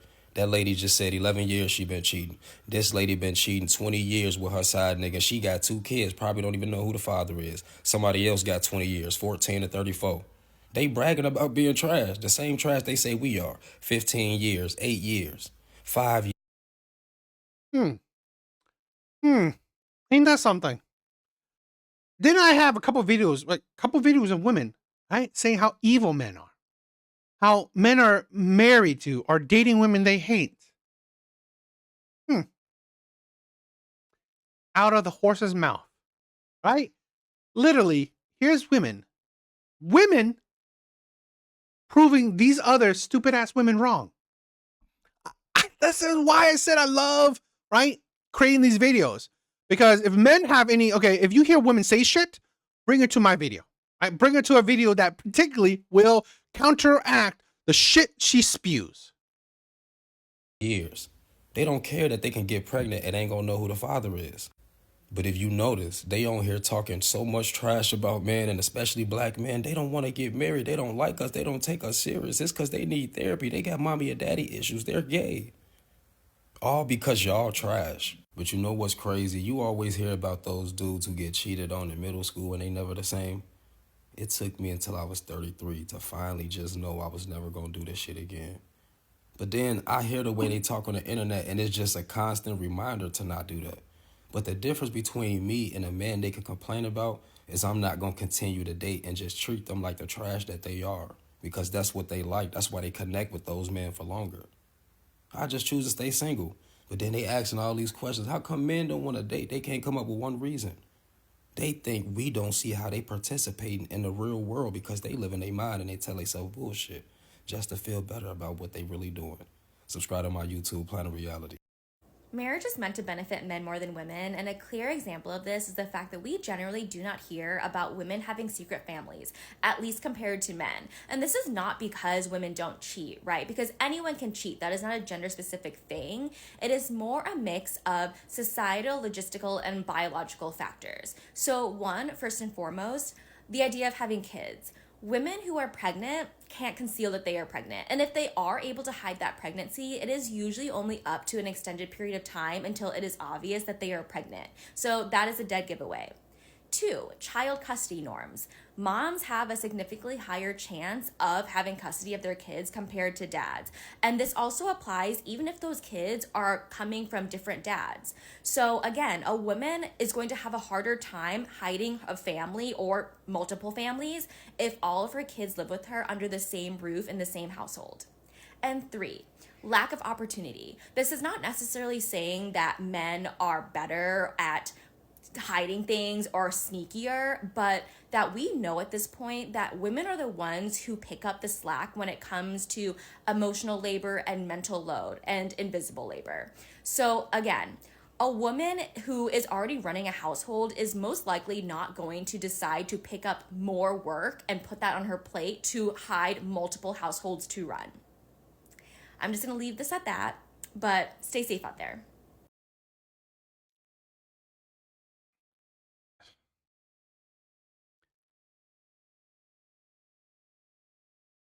Literally showed no studies, no statistical basis for her views. Right? She used invisible labor, it's like sh- intangible shit to help prove her fucking argument. And the septum ring. Again, I've said this before. Feminism has poisoned Asian women as well. So don't just automatically think, oh, passport bro, because no, Asian women are no better, right? Absolutely idiotic. Do you know that both men and women rate younger first dates as more desirable future partners? But the academic community, which is historically just a group of old men, had always just presumed that women like older men and men like younger women, and that worked for everybody, and so nobody thought to ask the women. But when they did think to ask them, they found that actually women rate younger men as more desirable future partners in the same way that men rate younger women as more desirable future partners. And it's really interesting because when they looked at 130 countries and they analysed the age gap, they didn't find a single country where the age gap was reversed, so where women were on average older than men. And this is despite the fact that women are saying that they prefer younger men. And what they think is that basically, Well, what women say and what women do doesn't necessarily correlate, right? So you don't follow what fucking women say. You follow what they do. we live in a patriarchy and men have more power and opportunity to exert their preference, and so they do. But when they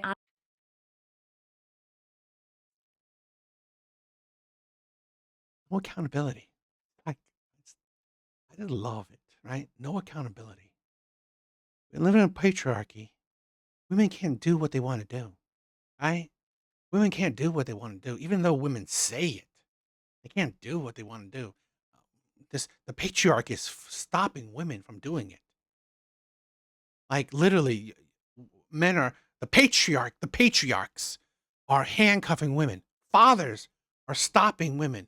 Brothers are stopping women from dating younger.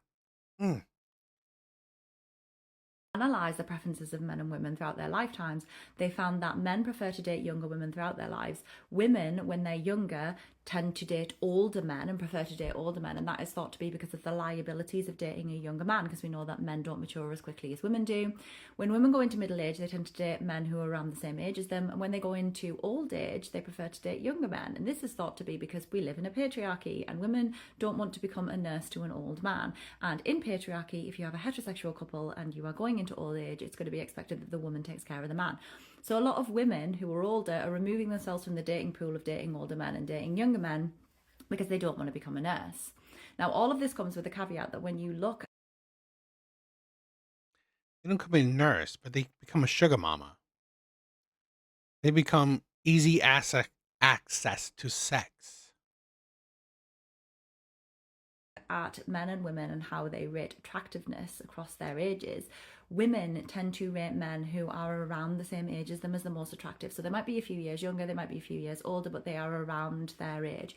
Men rate women who are 22 as the most attractive consistently, however old they get. So when we're talking about women dating younger men, we're probably talking about women dating men who are 5 to 10 years younger than them, not 20, 30 or 40 years younger than them. It does happen, but it doesn't happen very often.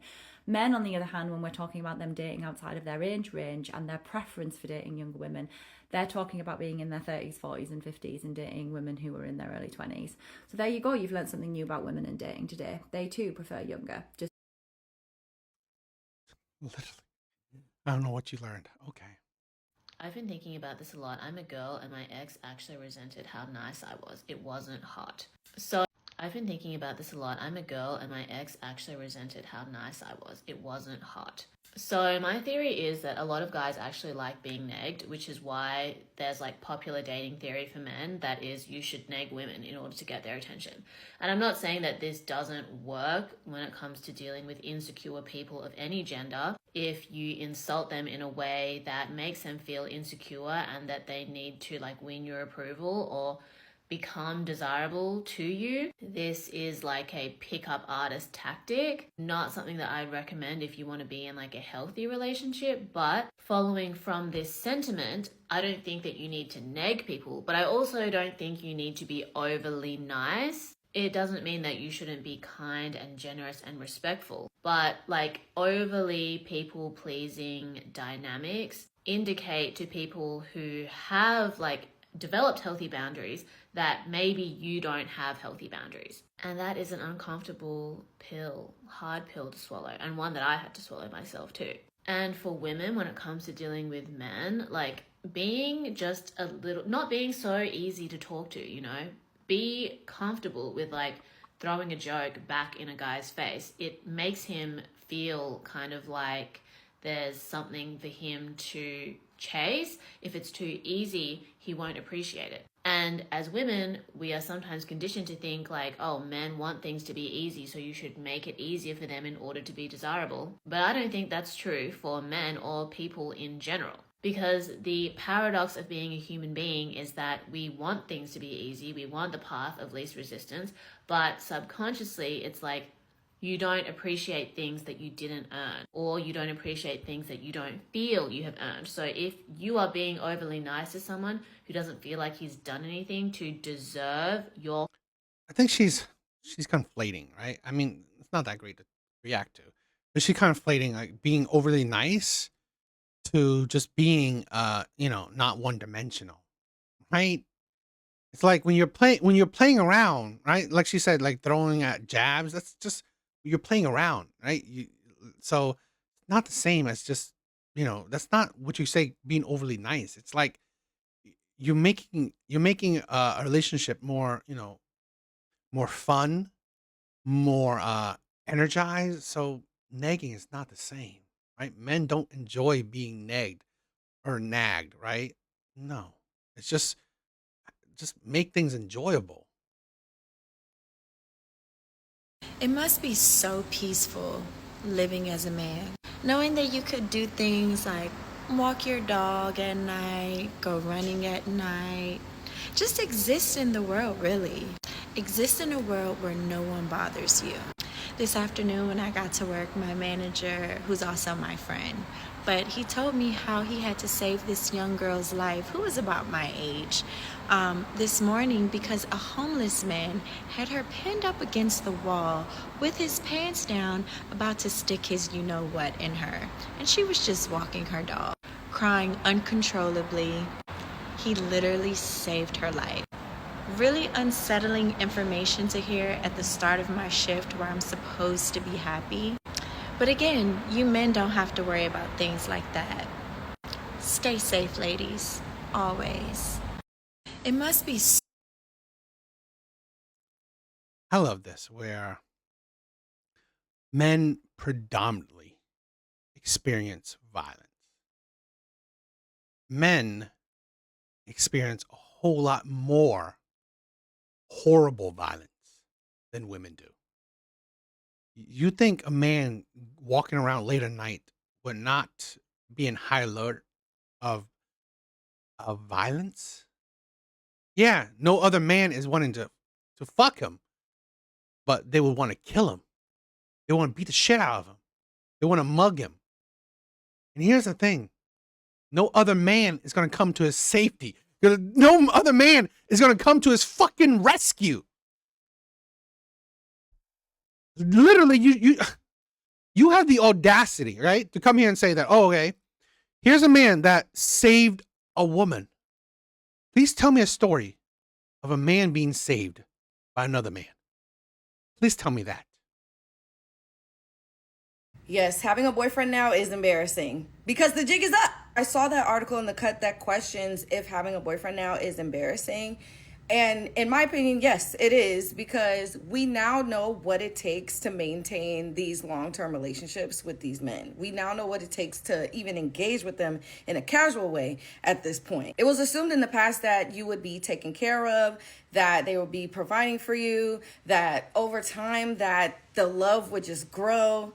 And now we know that's not what happens. Now we know when women get into these relationships, there is something that they're sacrificing, something, a part of themselves that they are completely abandoning and giving up in order to be in companionship with this male. No matter how much he likes you, no matter how much he worships you, no matter how much he wants to be there, no matter how much he likes you more than you like him, there is something embarrassing that you don't want to tell your friends that you put up with.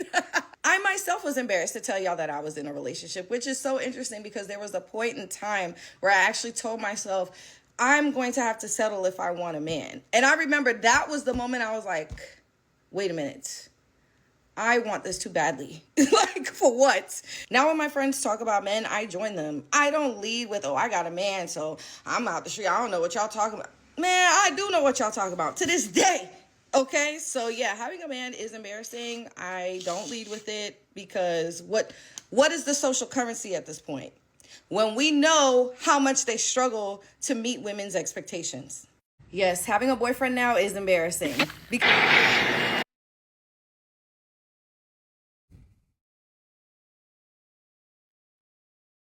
How much they struggle to meet women's expectations.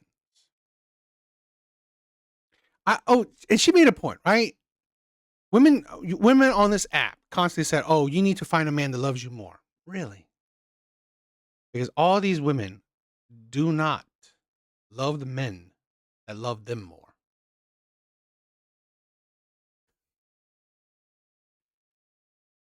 I wish women would just stay single. I really do.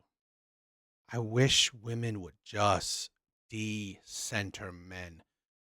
Stop talking about men. Stop talking about men. Stop dealing with men. Just stop it. Really, please stop it. You people are utterly, utterly miserable. Right? And I already shown you literally, a dozen videos. And I got more. I still got more. Right? Sadly, I still got more. I'm sorry. Yeah.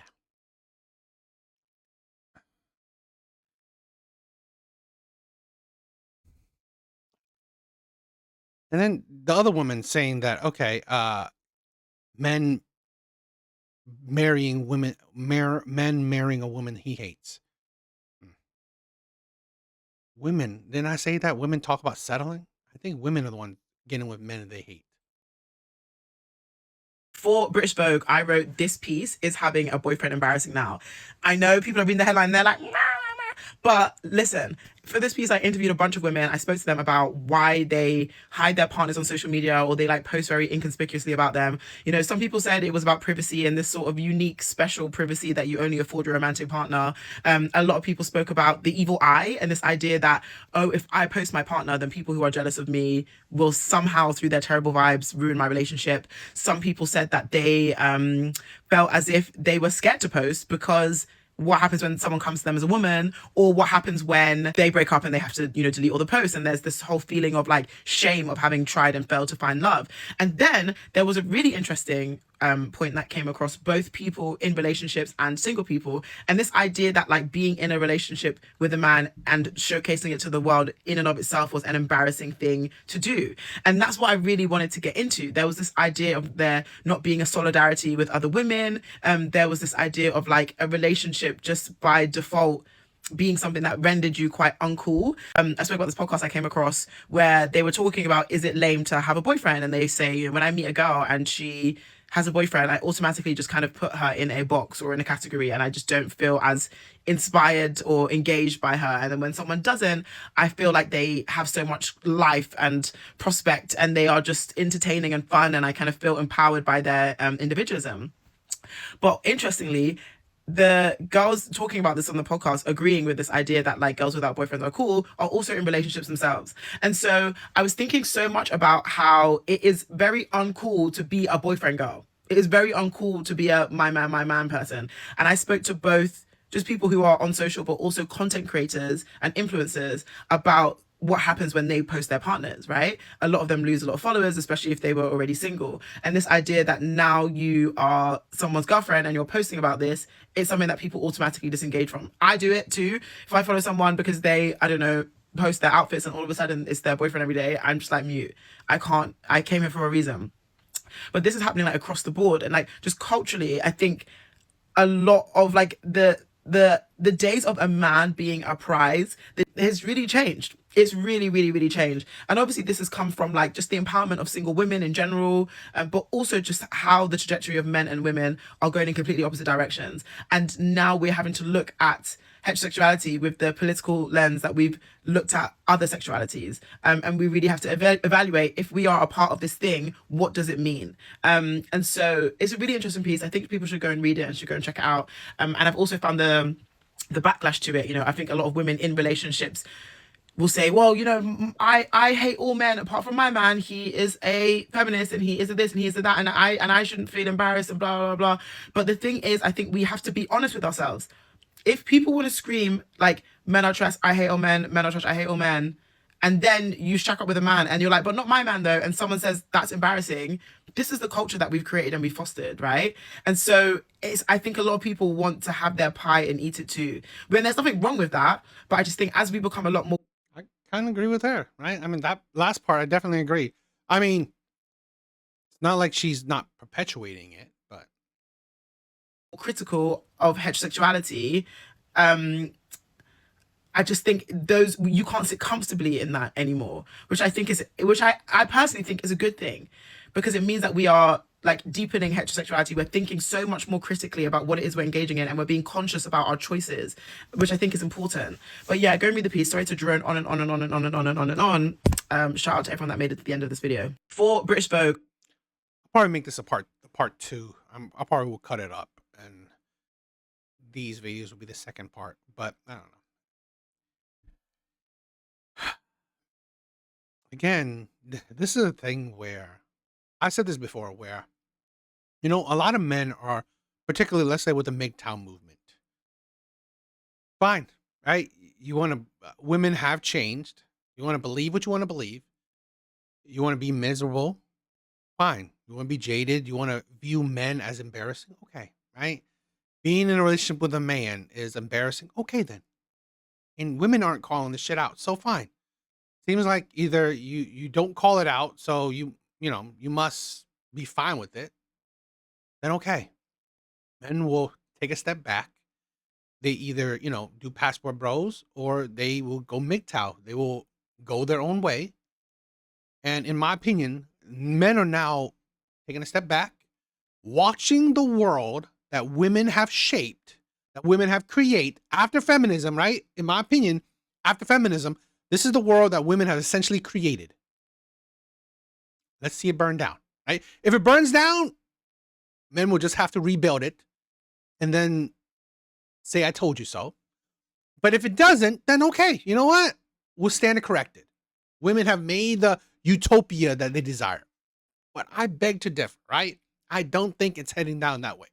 So let's just wait and see. This is an article that was published this weekend that I cannot stop thinking about, and I do not want to stop talking about. The author is on TikTok. I'm going to tag her below. Please go and read this article. It is not behind a paywall. It is published in British Vogue, and it really summarizes a lot of the conversations that we've been having back and forth on my platform about the clip of the woman saying how we told her not to cook for him, not to clean up, and she got a man, she got her ring, right?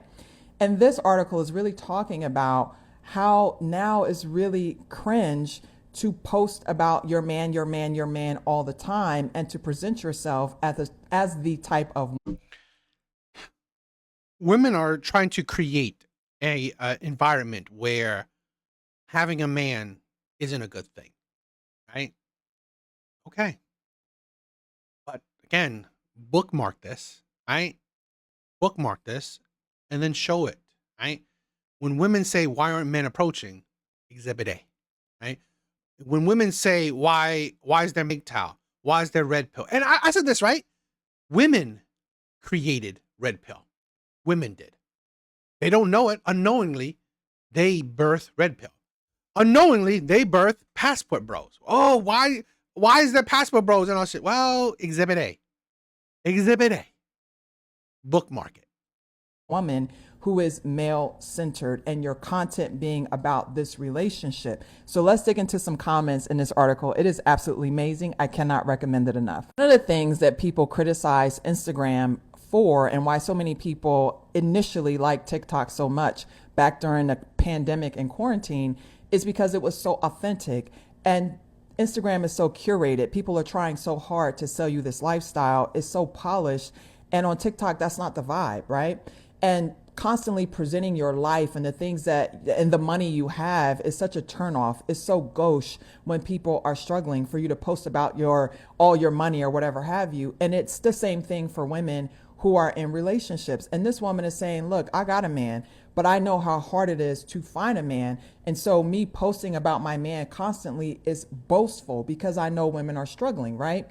If you follow me, I always say the only thing that stands in the way between you and finding the partner you want is not being fit, friendly, or feminine. It is luck. It is purely luck. We can talk about that later, but it is luck. Let's look at another comment. This is the last thing I highlighted because I really want y'all to go and read and support this article and support this journalist. Basically, this commenter is saying, look, I've been with somebody for 12 years. Men will embarrass you. So you post a man now, somebody gonna slide in your DMs and tell you that they really been talking to him. You gonna see him posting on, are we dating the same? You've been with one man for 12 years, and then you say men. Again, the common factor is women choose one man and then use him as a template for all men. Guy Las Vegas on Facebook, like he gonna be in the T app, like you don't want to expose yourself to being humiliated because dating men often is a humiliation ritual. So read the article, but let me know what you think. Are you in a relationship? And if you are, do you post your man? This is an article that was published this weekend that I want to counteract that a little bit. Let's listen to this guy. Dating is kind of like a humiliation ritual. Stay with me. So I got to get your number. After getting your number, I got to set up the date. After setting up the date, the day of the date, I got to hit you up and remind you about the date to show up. And then at the date, I need to be interesting. I need to be funny. I got to pay for the date, of course. And then also I might have to set up the Uber. I might have to come pick you up. Dating is kind of like a... At least he's giving an example. While women just say a whole lot of shit with no basis for any fucking thing. Vogue just posted an article saying having a boyfriend is embarrassing. I think for men, this is a wake-up call. Genuinely, what is the wake-up call supposed to be? You've been on the internet at any point in the last 4 years, you've understood that there are a bunch of women who performatively hate men. Population of women just waiting, pleading, begging for all other women to stay single alongside them. The concept of having a boyfriend not being cool is not at all new. People told me to speak on the Vogue article. I didn't really know what to say because I'm like, none of this is actually new information. But what he's talking about in the video is essentially, oh, like, you know, a woman has a job.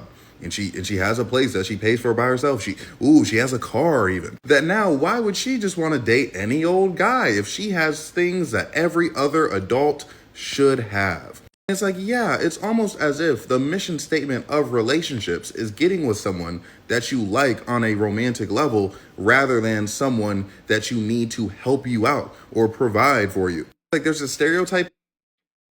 And here's the thing where none of these women, right, that I've shown you actually love a man for loving a man, right? They only view men as resources, right? They only view men as how useful he is. None of these women actually love a man. of like men like having these realizations that like women had when they were like 10. Like I feel like this is an opposite. Like I know he was a man, but like the notion of, oh my gosh, wait a minute, now women could just, they can just date who they actually want to date. Oh, maybe they don't want to date these ugly old men just because they have money. What, you mean to tell me they don't want to date unattractive men when they can actually do things for themselves? Oh, I'm amazed. Oh. Vogue just posted an All of these women choose the man. Choose the man they deal with. And yet, you choose said man and you use him as a template for all men you don't even fucking know. The insanity of that. That's the insanity of that. This is why I said women are bitter, right? This is why I said women are miserable. That they can't get it through their fucking head that it's not men. It's the men you choose. It's not. Is it luck? I don't necessarily think so. Because it's not like here's my thing, right? Why I don't necessarily view it as luck. When for a man, it seems like it's luck. Because a man can ask out 100 women, right? Man can ask out 100 women. It doesn't mean that those 100 women he even has a chance with dating, right? So why I said it's luck is that out of that 100 women, maybe only one woman would even say yes to going on a date with him, right? So that is luck because you see the odds. While women, let's say this, okay? Women may have 100 dates. All 100 say yes to go on a date with her, okay? So now she has the, I don't know, what did I say? The power to now choose out of this 100 what man to continue with. Now, maybe you see that, maybe you can see the luck that, okay, if the man you chose, maybe he'll be good. But again, you have an option. You have the pool of men. All these men say yes to you, okay? So all these men are actual options, right? Actual options. While that man is like, even if he asks 100 women, those 100 women are not options. The only option is that one woman that said yes. So now he has to play the odds that, okay, if that one woman, right, even is a good woman to him. So that's why I say luck. But for a woman, if you have 100 yes, you pick that one person that you want because all of them wanted you, right? But you pick the one that you want. You definitely picked that, right? Him, he may want all these 100 women at different like levels of wants. So it doesn't mean that necessarily like, oh, I like this woman a lot more than I like the other women that said no to me. No, right? But again, I guess it can kind of be luck, but it's a weird, different kind of luck in my opinion. Because again, you chose the man, right, that you wanted out of the 100 that said yes to you. You chose him. So yeah, now I guess you're playing the luck if he's going to turn out to be a good man, but you probably had the option of a man that's actually good, but you just weren't attracted to him. One thing I do not miss and never will miss about being in a romantic relationship with a man and living with a man especially is the total lack of bodily autonomy that you have. I saw a video on here and it was supposed to be like a haha funny video, a woman basically making a skit out of, she bent over to pick something up that she dropped on the floor and her husband came out of nowhere and had to, rub his crotch against her behind because she was bent over, and you read the comments and all men do this. The reality is it's not funny at all. The reality is that it speaks to men seeing women as property, playthings, and objects to grope, touch, have access to whenever it pleases them, however it pleases them, for any reason. And also, women are not allowed to feel some sort of way about it. Men think that there is this implied consent when a woman is your romantic partner, that you may touch her whenever it pleases you, and that if she complains about it, she's the bad guy. This happened a lot in my marriage. Something that my ex-husband particularly liked to do is when my hands were full or when I was focused on doing something, he would always come behind me and rub his crotch against me. If I was doing my makeup, especially if I was doing mascara, right? That takes a lot of concentration and you can't just stop in the middle of what you're doing.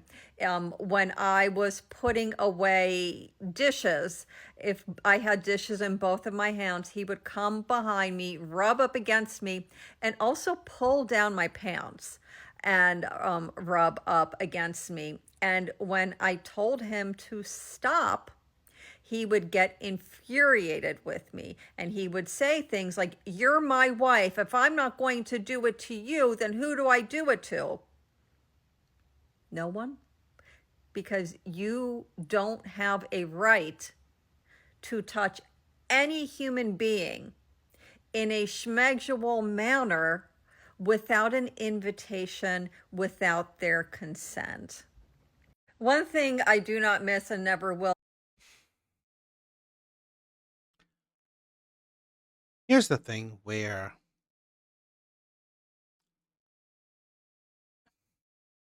this is the issue, right? I've never forced myself on a woman, right? My last relationship was sexless, right? She didn't want to have sex. I didn't force nothing on her, and I suffered through it, right? I suffered through it, and until I just like, okay, this is a thing where and I've said this, right? Okay, don't force anything on women. I've said this before. Don't expect or want to change others. If this is how she is, this is how she is. Leave. This is why I support, right? I don't necessarily give prescriptions, but you know, this is at least one of them where I say respect yourself, love yourself. If she doesn't want you, leave. I I wish I left I wish I left a whole lot earlier. Okay. I stated, right, providing for her, right? It's like I think it's funny that okay, your body doesn't belong to him, fine, but yet his money belongs to you. Okay, that's quite the double standard. But again, at the end of the day, you allow it. Fine, you shouldn't force yourself onto a woman. But what you should do is respect yourself. If she doesn't want you, leave. That is that is holding to your boundaries, respecting her boundaries, which you should, but also holding on to your boundaries. If the woman you married, if the woman you've been with for decades, for years, doesn't want you, doesn't find you attractive, doesn't find a sexual desire to be with you, then done. Because literally, I've had girlfriends who, man, we've had sex every day. Literally, I wake up and she's like doing something to me. So it shows you that this is the thing where this is sadly women that get with men they don't want. Obviously, don't see it like that. If you want someone, you desire them, right? You desire them. You show that you desire them. I had girlfriends who just couldn't, when we were together, couldn't take their hands off of me because they love me. They wanted me, right?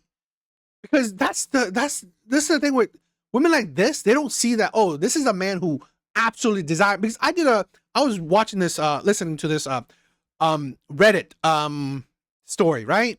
True or not, it's still a decent story where a wife literally did this, right? A wife is complaining that her husband absolutely every time he hugs her, kisses her around her, he's aroused, right? He said to her, he can't help it that, you know what, this it's something that women seem to neglect, that they don't understand that men have hormones, testosterone. Men have bodily, functions too. So he said that he couldn't help it, that he loved her so much that he's always aroused by her. But she said that he literally, like she was saying, it's disgusting, right? You make me like a sexual object She said all these things to him. It hurt him to the point where, okay, he changed his habit. He didn't kiss her because he said that if he touches her, he kisses her, he feels aroused. So he respected her, right? He didn't like yell at her. He didn't do anything. He just hold himself back. Hold himself back. He doesn't like really touch her. He doesn't really kiss her. He doesn't do nothing because he doesn't want to put her in an uncomfortable situation. Now you can't pick and choose what you want. Oh no. Why can't you just hug me? No, you can't just fucking do that.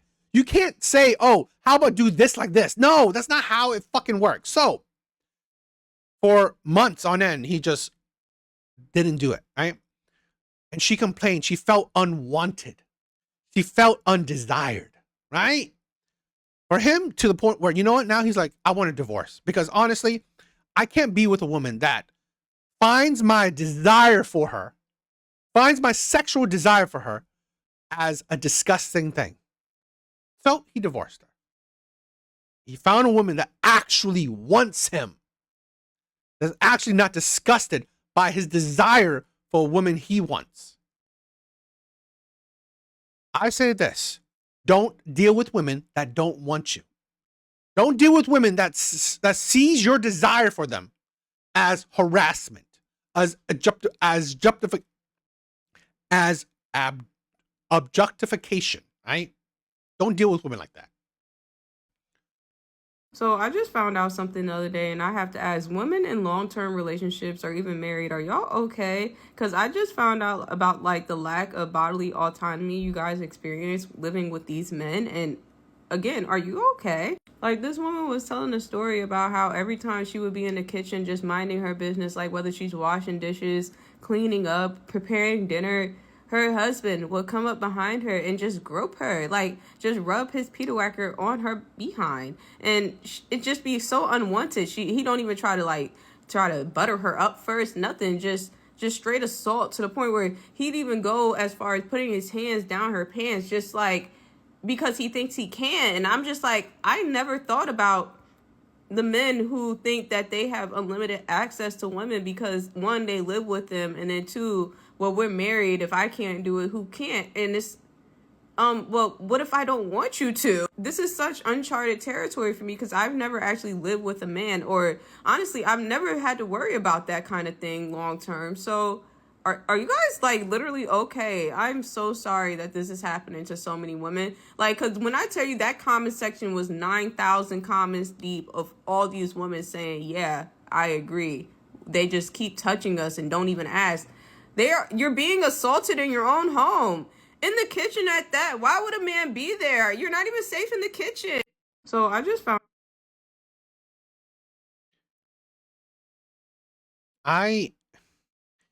I'm not like promoting assault, right?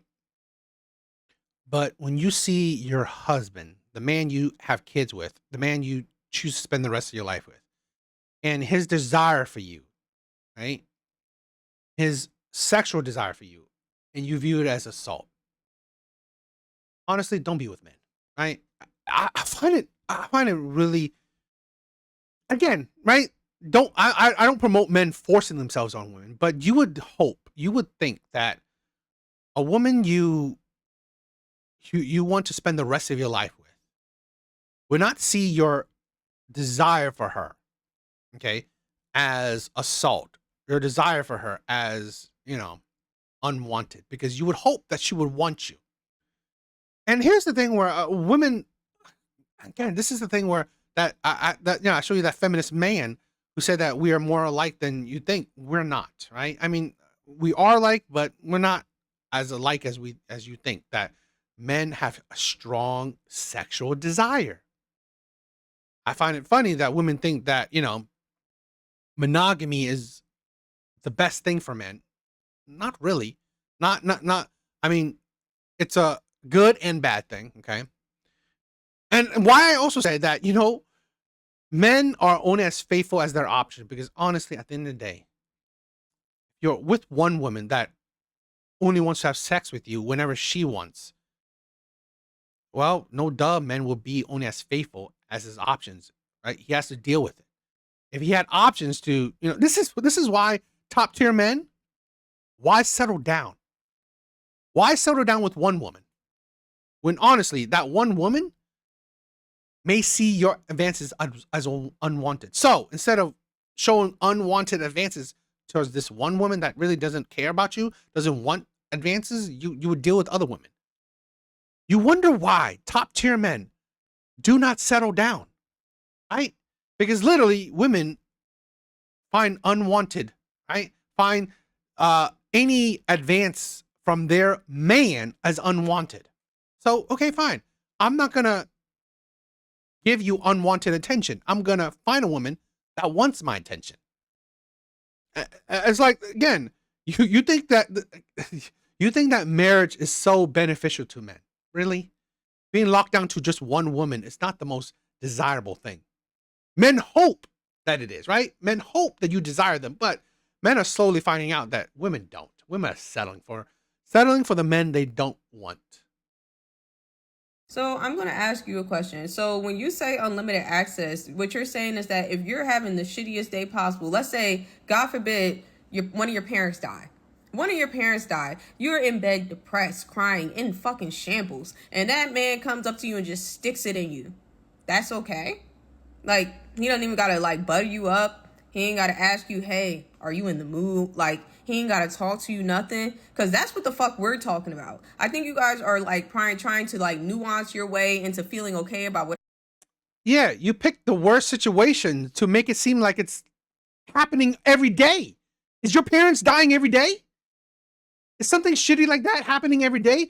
And, like, God forbid, okay, if a man, like, loses a job and can't find a job for months to maybe a year, because plenty of people can't find a job that quickly, right? Can't provide. And so is that okay? You won't hold him to anything? You'll be fine with it? You'll be fine with you taking up the full financial load? People, it's like, this is the problem, right? We see with so many of these videos I'm showing you. Women constantly neglect any accountability from women, any side from the women. You constantly just focus on men.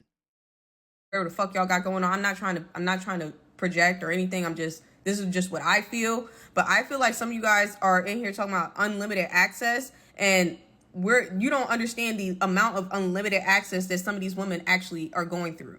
Like, your unlimited access is because you guys have built up a level of rapport, communication. You know, you guys have that level of understanding where you say you should be able to tell I'm in the mood and just go for it. Some of these men don't give a fuck. You can literally... Why did you pick those men? Who the fuck is forcing you?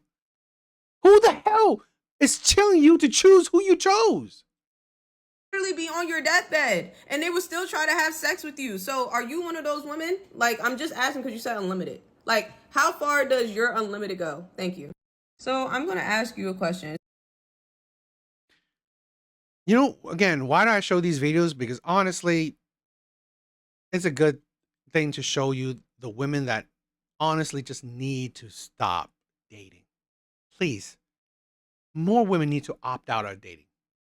I've recently noticed a rise in a certain type of content, and I just want to make sure that we are all on the same page about it. And what I'm specifically referring to, era type content. I'm actually mutuals with at least one or two of these creators, and I just want to put it out there that if I'm like way off base on this, or if I'm like misreading or misunderstanding, please chime in the comments, let me know. I'll be sure to tag y'all. I do think it's really important for young women to be exposed to this type of content, but let's be very clear about one thing. Dealing with men in a villainous way is still centering men. Taking that type of advice literally and not rhetorically will still result in you centering men. The problem with like spending your time being a villain to a man or whatever is that loser men have nothing to lose. That's why we call them losers, okay? People that require you to do like the eye for an eye thing, like giving them a taste of their own medicine, as much as I love all that, as much as I love the idea of like women being as diabolical as men, I support women's rights and women's wrongs and all of that. And again, please correct me if I'm wrong if you're one of these creators, but I do believe that that content is meant to be taken rhetorically. I don't think that these women are out here actually asking or expecting you to like seek out these types of situations, let alone put yourself in these types of situations often. God forbid, like seeking out these types of situations. The most concerning part of anyone taking that type of content quite literally and like running with it and almost like trying to seek out those situations to get their lick back on a man, seeking out situations where you get to show a man what's what and like you get to teach him a lesson, that men are not socialized the same way as women. And oftentimes they really have nothing to lose, especially if they're acting like a villain to you in the first place. They're lying to you, like nagging you, asking to sleep with you before you're ready, all of that. There is absolutely, just remember that women are unalived by men every day for much less, for no reason at all.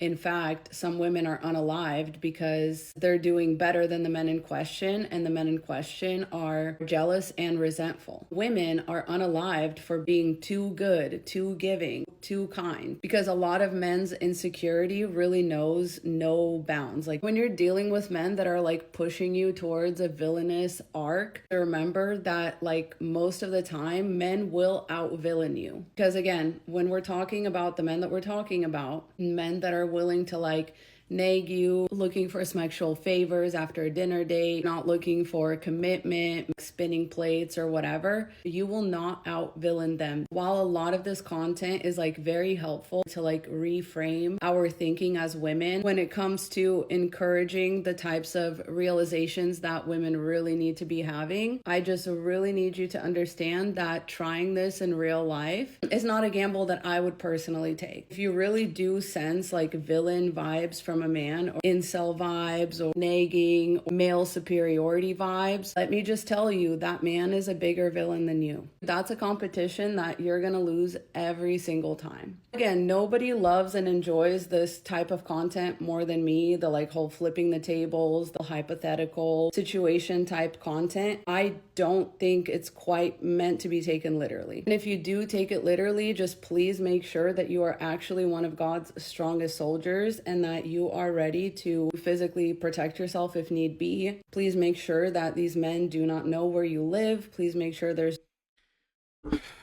These women are just fucking ridiculous. So you love the content of women getting their lick back, but you here's another woman that pretty much built her platform on honestly just a whole lot of man hate content. Honestly, just a whole lot of belittling of men, whole lot of anger towards men. It is what it is, I guess, but it's like, man, these women are tiring. Literally tiring. Men need to consider how they would feel if a woman that they weren't attracted to was pursuing them and hitting on them. I actually don't think this is a great thought experiment for men, because a woman hitting on a man and a man hitting on a woman have a very different power dynamic. Men tend to be bigger and stronger and have an advantage if there's a physical altercation. So that discomfort is beyond just like the social thing of, oh, I'm not attracted to you and you're flirting with me. It's always got potential for physical threat as well.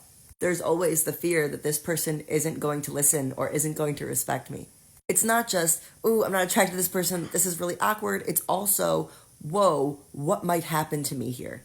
A much better example, a much better thought experiment for men to do is to consider what it would be like if a man they weren't attracted to was hitting on them. And not just any man, a man who is bigger and stronger than them. A man who's got 6 to 8 inches on them. A man who can bench 4 times what you can. A man who is obviously physically advantaged over you in a fight. You've got a good hunch that this man wants to do sexual things with you. I want the men to think about, like, what could that man say to you to make you comfortable while he flirted with you? What kinds of things would make you comfortable and extremely uncomfortable in those moments? If you actually really place yourself into this thought experiment, you'll start to see why even just a guy approaching you, getting into your space and saying hi and nothing else would make you feel uncomfortable. You didn't do anything rude or evil, but you feel creeped out. Understandably so. If you want to prioritize women's comfort and approach them in a way that doesn't make them feel uncomfortable and creeped out, then you need to always think about what that guy could be doing to you in that situation. Hi, is it okay if I talk to you for a minute? Is it okay if I sit here? Absolutely no pressure to say yes. I would think that if he was ugly, right? If he's ugly, he's a creep. Right? Isn't that how it is? Here's the thing. I think most men will just think that why is a guy talking to me? I don't give a shit how tall he is. Right? If he's saying anything, I would just, you know, this is a thing where men are not scared of it. Or if you are trying to, you know, I mean, this is a thing where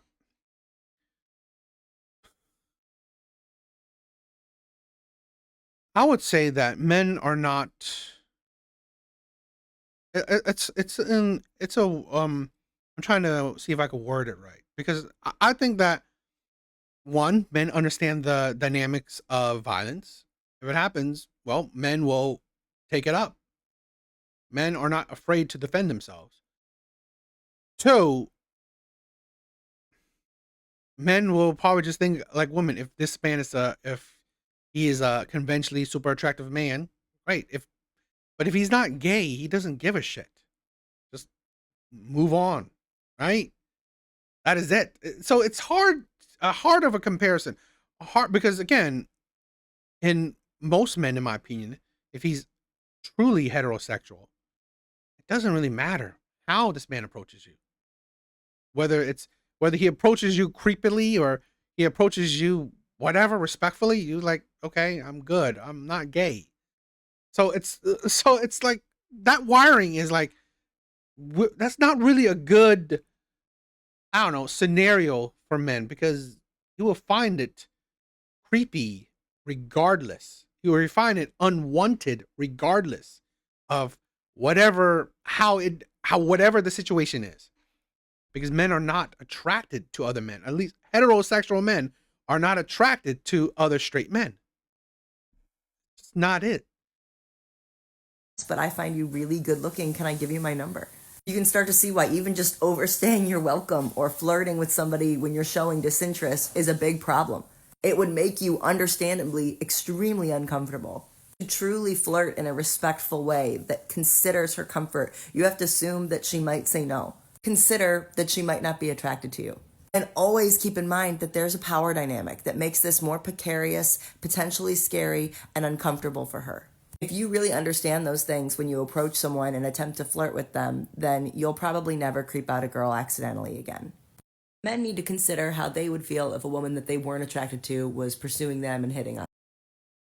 Here's the thing where, and this is why I support the growing number of men not approaching women. Put the ball in women's court. Don't listen to any crap women say. Just put the ball in women's court. They should be the ones approaching men. I mean, I've had girlfriends and I never approached them, right? I never really approached them. So, right? I think more men should just do it like that. At least for Western women, right? Hi, so men don't suddenly become safer because you approached them. On the contrary, they become significantly more dangerous. When a man who does not care about your comfort, your consent, he does not respect you. When he approaches you, you have one, maybe two bargaining chips to get him to stop. I have a boyfriend, okay? I have lied about having a boyfriend so many times because maybe he won't respect me, but he might respect my mythical boyfriend.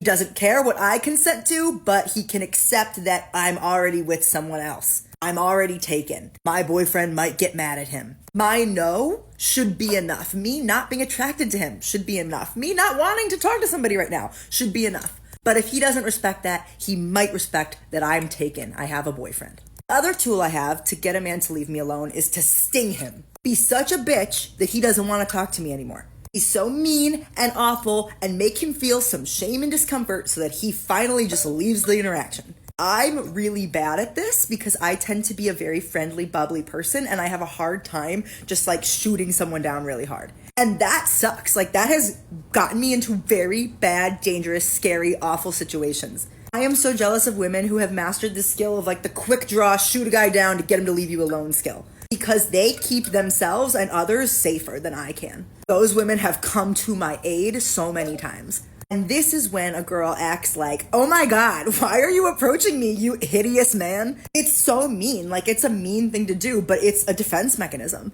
I hate it. I don't like it. I'm not good at it. And I don't think almost any women like it and enjoy it. But telling a guy like, no, I'm not interested, does not always get him to leave you alone if he doesn't respect you. Shooting him down, making him feel kind of embarrassed and like he wants to get away from you, is a tool you can use that will work even if he doesn't respect you. If I approach you, I no longer have either of those tools. First, there's the issue that most women just don't feel that much of an attraction and a pull towards men that they don't already know and have a chance to interact with. Like men. Then why would you approach him? What the fuck is wrong with you? You go on a 2-minute diatribe that really not talk about the topic at hand. Men are just not attractive enough for us to like want to go approach them across the room most of the time. We're much more sexually stimulated by socially interactive qualities, so we need to comfortably interact with you for a bit to start to feel attraction to you. We almost never are going to feel sexually attracted enough to go and initiate a conversation from far away because all we have is visual information. And women are just not as efficiently attracted by visuals as men are. So that's one reason why we don't approach. But also, then don't approach. But the ball should still be on women's court. Literally, you didn't say why women why it shouldn't be in women's court. They should approach. If women find the man that they want, approach him. If you don't find a man you want, don't approach. That's plain and simple. Okay? If you don't find him attractive, then don't approach. That's it. I mean, so that's really stupid. This is why, literally, not really a counter argument against women should be the ones to approach. so if I approach you, I am showing you right off the bat that I'm single and interested in dating, and that I am attracted to you. I find you cute, good looking. If you're a man who doesn't respect my comfort and consent, I have no tools to push you away now. If I go, wait, I don't want to talk to him anymore, I don't feel comfortable anymore, like, You don't want to talk to him anymore? You don't? Okay.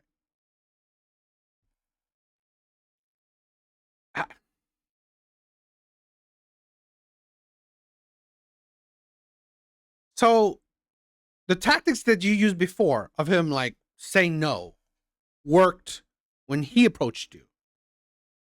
But you saying no when you approach him, that doesn't work anymore? Even the tactic of you insulting a man, right, worked when he approached you. You insulting him when you approach him, that doesn't work anymore? Why is it that when women try to be logical, they just sound stupid? it's scary. I know this because I am a girl who is initiated and approached. And it can get so scary so quick. I stopped doing it unless I had men that were around me. Or friends that were so mean and harsh that they could come in and like use their power to tear that guy down and get him to leave us alone. So many men, as demonstrated by my comment sections, wrongly think that whether or not a guy is creepy is about if she's attracted to him or not. So if you let a guy know right off the bat that you feel attracted to him, he now thinks he can't be creepy anymore. The one card I have is men not knowing if I'm attracted to them or not. It makes them way more cautious, way more gentle, way more concerned about if they're creepy or not.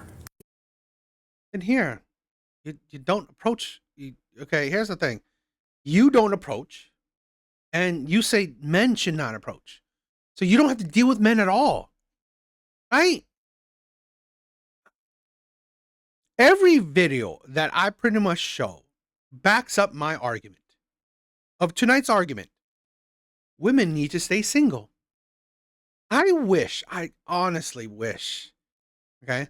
Because it seems like women want their cake and eat it too. They want to be able to bash men, say a whole lot of shit about men, and then get the weak men to accept them, to date them, to be with them whenever they want. I wish more women would just live their truth. Every single woman that I've shown, pretty much every single woman, I need them to stay single for the rest of their life. Really do, right? I would be so happy. They know that I find them cute, like, I showed my cards. Now, if you don't respect me, the human being, when I say no or when I get uncomfortable, then my only safety mechanism is someone else coming in and rescuing me. So yeah, our concerns about men and their creepiness and their safety doesn't just magically go away because I approach them. It actually gets worse. So men don't. So you're scared of men approaching you, and you're scared of approaching men. Again, seems like it's still the same thing I've said. Just no to both.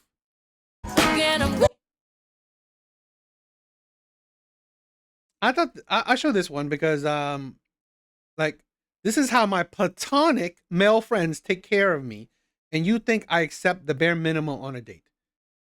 This is why I say I don't support all men. Right? I don't support all men. I only support good men. These are not good men. Right? These are honestly the most fake of fake men. Okay?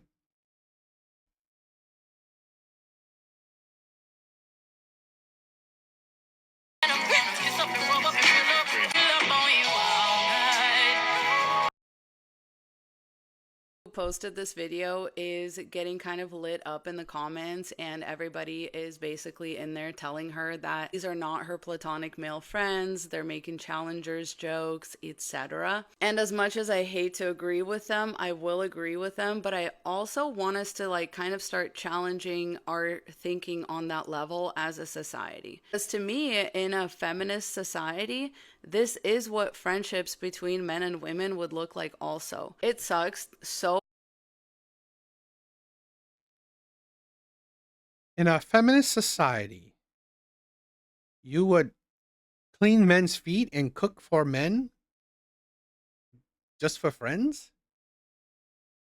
I mean, I had friends cook for me. So I had female friends cook for me. So I was like, okay. But who's washing my feet? Right? Okay. But this is a thing where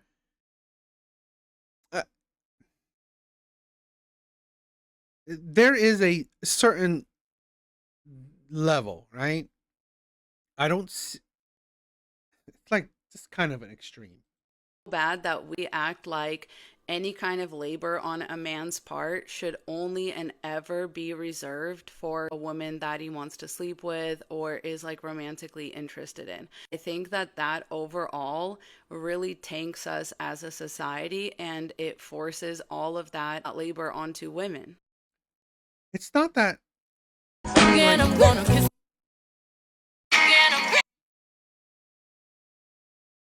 it's not that men are saying or are doing that they only, you know, do labor for their, girlfriends. It's particular labor, right? Protection and providing. I've seen plenty of male friends help women with other shit, right? I don't know, moving shit, like other types of labor, right? And if he loves cooking, he'll cook for his friends. You make it seem like men don't do this, but again, it's the particular men you choose. It's like at the end of the day, right? At the end of the day, it's like I find this the problem, right? It's lack of accountability. It's the no sense that it's the fucking people you choose to surround yourself with, right? It's the men you choose to date. It's the men you choose to surround yourself with. Like, I understand that these guys maybe in this video are probably not doing this for like these like innocent and pure reasons.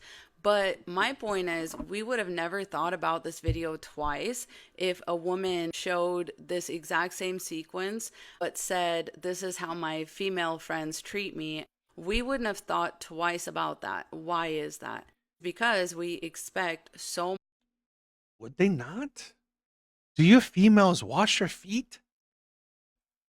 It's a little extreme, right? Let's go back to it. Do female friends do that? Driving, okay, that's nothing. Cooking, that's nothing, right? Who's talking about that? Fine, they cook. I mean, you showed three things: driving, cooking, and washing your feet.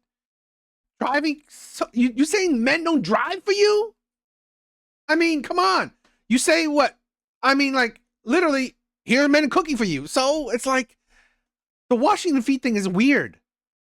Are your female friends washing your feet?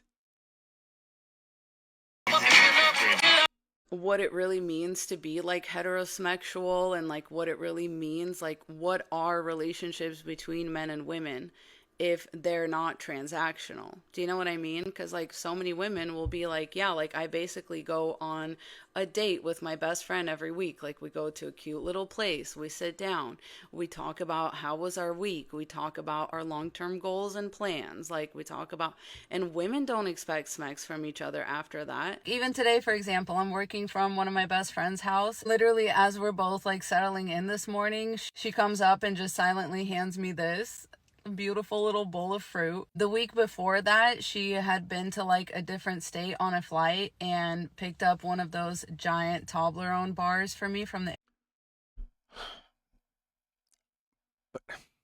Here's the thing. Are you creating this friendship with men? Are you doing these things with men? Right? Are you treating your male friends like this? Airport because she knows I love Toblerone. The other week, one of my other best friends like gave me a really thoughtful birthday gift, handed down like a top that she thrifted that didn't work out for her, let me borrow a book that I mentioned I wanted to read. Like I had a while. I mean, when I was in high school, I had these two girlfriends, right? They heard that it was my birthday coming up, and I said this story already before, right? But maybe you haven't heard it. That my birthday was coming up, and I usually don't celebrate my birthday, and surprisingly, they felt bad, and when I was in class, they brought a cake to me, right? And I was like, was it in class or maybe it was lunchtime? One of those, right? It's a while ago. Right? I'm old. They brought a cake to me, and I was like, I'd never had a friend who did that, right? And I was like, wow, I was extremely touched, and it was like it was like one of the moments that were very touching to me. So what I did is that I think next day or the next week, I bought bouquets of roses for each of them, right? I brought to their class and gave it to them. It's like, again, you have to build that type of relationship, right? It just doesn't just appear out of nowhere. One of my best friends literally refused to let me pay her back for a literal beyond. Again, the best friend, right? It's like, do you not be able to like actually critical think, interpret the shit you say? These are your best friends. Friendship built over years, most likely, right? Friendship built over trials and tribulations. Friendship built over actions.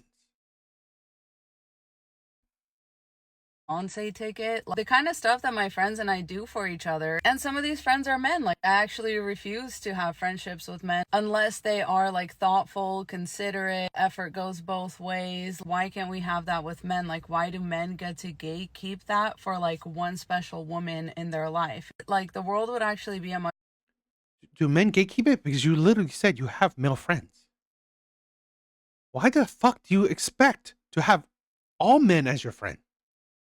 Much better place if men put as much like work into community building and like society building as women did. Like, why do men just get to sit that one out? That's really annoying, actually. Women are just once again picking up all the slack in society. I actually really hate that. I really hate that men are allowed to just be such freeloaders, because then it's like you realize like men would have. To say that men are freeloaders, yet in the same breath, not her particularly breath, but women say that men are in a loneliness epidemic.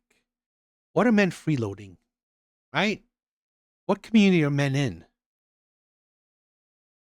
It's the hypocrisy. In one breath, you say men are suffering from loneliness. So obviously, if they're suffering from loneliness, they're not in any community. They're not taking advantage of any kind of emotional labor that fucking women have.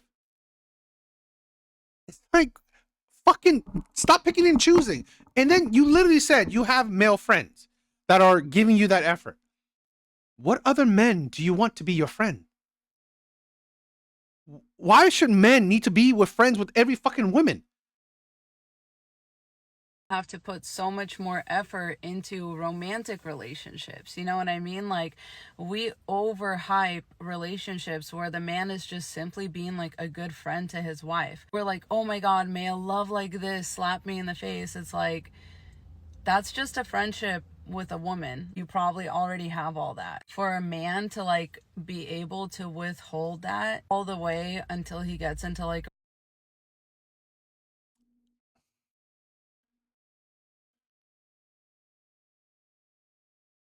To this is a thing where I've had videos of women saying, you know, you saying that, oh, that's just a friendship, right? I've had women saying this is a thing where you don't realize that. Now, if you have great friends, awesome, right? If you have great friends, great for you. Um awesome for you. But I believe, personal opinion, most people, okay, at the end of the day, your friends have their own lives, right? Your friends are not going to make you their life. They're not. They're not gonna. I mean, when you go home alone, is your friend there with you? No. So it's not necessarily the same shit. Not to say that. Oh, your husband is just a friend of yours. No. Usually, they would provide and protect for you. They would die for you. They will be there for you at every moment. But this is the problem I find where when women have such disdain for men, you can't see anything past it. This is the thing where this is why I've said this. Where honestly, I don't support all men because any men can be friends with women like this. And I'm not saying her in particular, but like I said, she has a pretty much a platform of shitting on men, right? And then to say that, oh, you know, we're showing it, right? Her like, oh, I love it when I see women are, you know, villains to men. And then men is like, okay, this is someone I want to be friends with. Show you that I don't respect these types of men, right? I don't respect these type of men. And just like where I did the video of you know, women saying that I would not leave my friends that cheated on that cheated on their, you know, their partners, right? I would not leave my friends that cheated on their partners. Shows you what type of person you are, right? Shows you what the type of person you are. So shows you what type of men she cultivates, what type of male friends she has. When literally, here are women that literally shit on men. Like words, right? It's not just like you're not holding men accountable, right? You're literally just saying a whole lot of crap about men. And these men find that to be friends with these women is it shows you a lot about what type of men these are. a romantic relationship or a marriage or something, and then he will be like overhyped for it. This is why men's wives end up buying gifts for their moms, their sisters, and nieces, nephews, all of those people, because men are not expected to buy anybody gifts, you know? Only women. But whose money you're using? I just Men are not expected to buy anyone gifts. Yet you complain when men like and then and then you and then you see women like this, you know, complain about, let's say, men not gifting women things. Like it's like in the sense that if you're dating a woman, you don't pay for nothing, you don't buy nothing, you don't spend. It's like, so are you getting with men that don't spend a dime on you? I just, I just, I don't know. I just find these women such a headache. Are That's like a huge gap that we're just creating in society. Very interesting that to us, a heterosexual relationship is a place where a man gets rewarded with smecks for like pretending to be a good friend to a woman or for being a good friend to a woman. You know what I mean? Like that's why guys call it the friend zone. You know, it's because we as a society confirm that all the time. We're like, yeah, well, if he treats you like that, then he's a good romantic partner, like, etc. I don't think we know what romance means as a society. I'm starting to question whether, like, if we were to actually normalize men behaving like this towards women without expecting smecks in return, what would relationships even look like at that point? And who benefits from the bar being kept so fucking low, right? It's men. The bar is low. So the bar starts at a man cooking for you, a man cleaning you. No, this is the fucking insanity, right? I, I've always said, right? The bar should be just to be a productive person. The bar is just to be a respectful person. The bar isn't that you overindulge others. The bar isn't that you overextend yourself for others. The bar isn't that you do shit for people, right? That's not the bar. Who are you? Are you not a fucking adult? To expect your friend to cook and clean for you, to expect your friend to wash your feet, to expect your friend to drive you around like they're your chauffeur. If they do it for you, great. But that's not where the bar starts. Because honestly, then that's an expectation, right? That's an expectation. If you expect your friend to do shit for you, for them to be your friend, you're never a good friend to begin with, right? Friendship shouldn't be about what my friend can do for me. That's not friendship. And this is why women like this, I find it insane that they have friends. To say that the expectation of if my friend doesn't do nothing for me, they're not that great of a friend. And because they don't want to do more than the bare minimum in relationships. Like they don't even want to do the bare minimum, you know? If they could do less. You know, this is a thing where if she was ugly, I wonder if she would still have her friends. I wonder, right? This is the problem I find. This is why I have little respect for a lot of men. Okay? Because if women are attractive enough, men will ignore everything else. Right? Men will ignore all the other red flags. Because if she's attractive enough, he doesn't give a shit about anything else. If she was fat and ugly, would men deal with her red flags? Would men deal with her disrespect? Would men deal with her point of views? I don't think so. They would. And because we continuously normalize this like sociopathic, frankly, type of behavior and basically put the onus back on women, as in like, oh yeah, you know, they're not just doing that for free, right? Oh yeah, they're definitely just like competing with each other over who gets to screw you first. This is why the bare minimum is still the standard. Right? Because we believe anything above that should be rewarded with smacks. I feel like there's something here, like I want other people's like thoughts and opinions on this, because really, what would the world look like if we normalized friendship, genuine friendship like this between men and women? If we stopped sort of assigning like as That should not be general friendship, right? What your friend can do for you shouldn't be the basis of your friendship, right? That shouldn't be the basis of your friendship. What they can do for you. You are just a user, right? Friendship, in my opinion, is an emotional basis, right?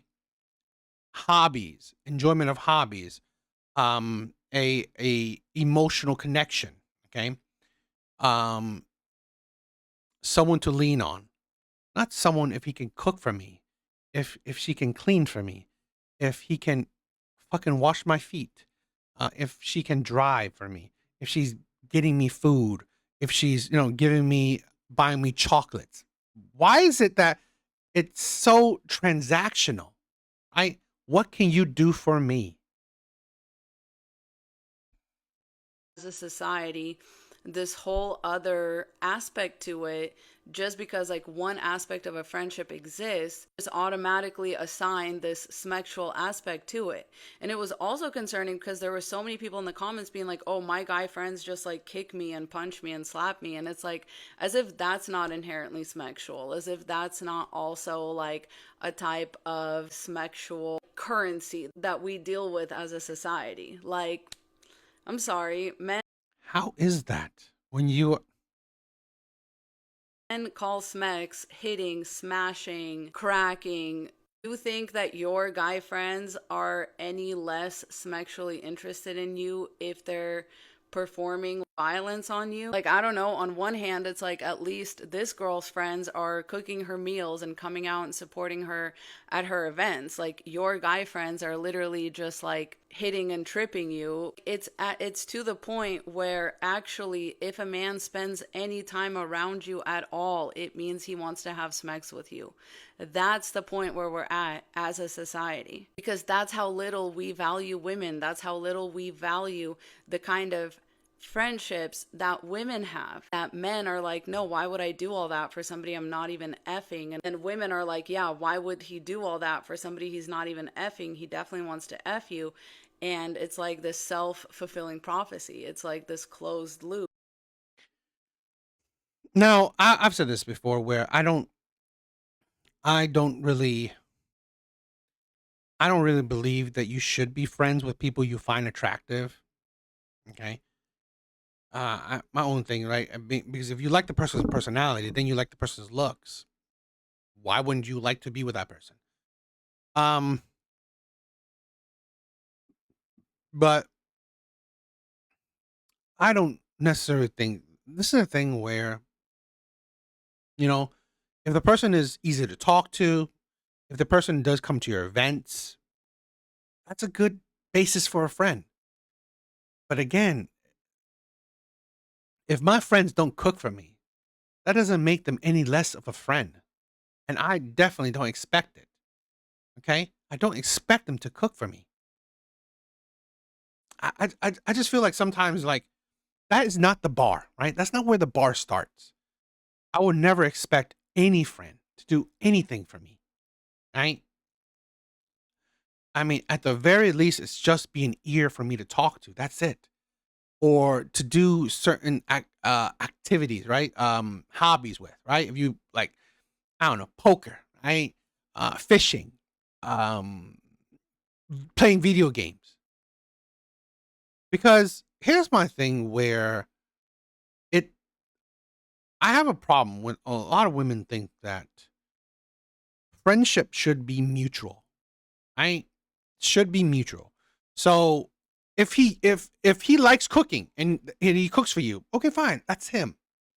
That shouldn't be the basis of what you think is a friendship, right? If I'm playing a video game and my friend is playing a video game, we're playing it together. It's not because he's doing it for me, right? He finds the enjoyment playing the game. I'm playing that game. We're playing it together. That's it. That is the basis of the friendship. Women, in my honest opinion, can't have that basis of a friendship, at least not with men. They have to get something out of it. Literally, the things she said, buy me chocolate, give me fruits, cook for me, do this for me, do that for me. Honestly, the basis of women's friendship is what you can do for me. The reason that I have no patience and I spare no anger in the discussion of men caring about women's issues and thus men asking women to care about their mental health and their issues and blah, blah, blah, is because to this day, in every video I've made about it, I just cannot get these men to admit that there's a problem that men are perpetuating. They just won't do it. They will not do it. And I'm even in this video, I'm sure they won't. Like, they will always do what about, or they will say, oh, sure, but also. And they can never just let us sit with the fact that there is a severe rape problem, sexual assault problem, harassment problem, bullying problem, body shaming problem that men perpetuate on women.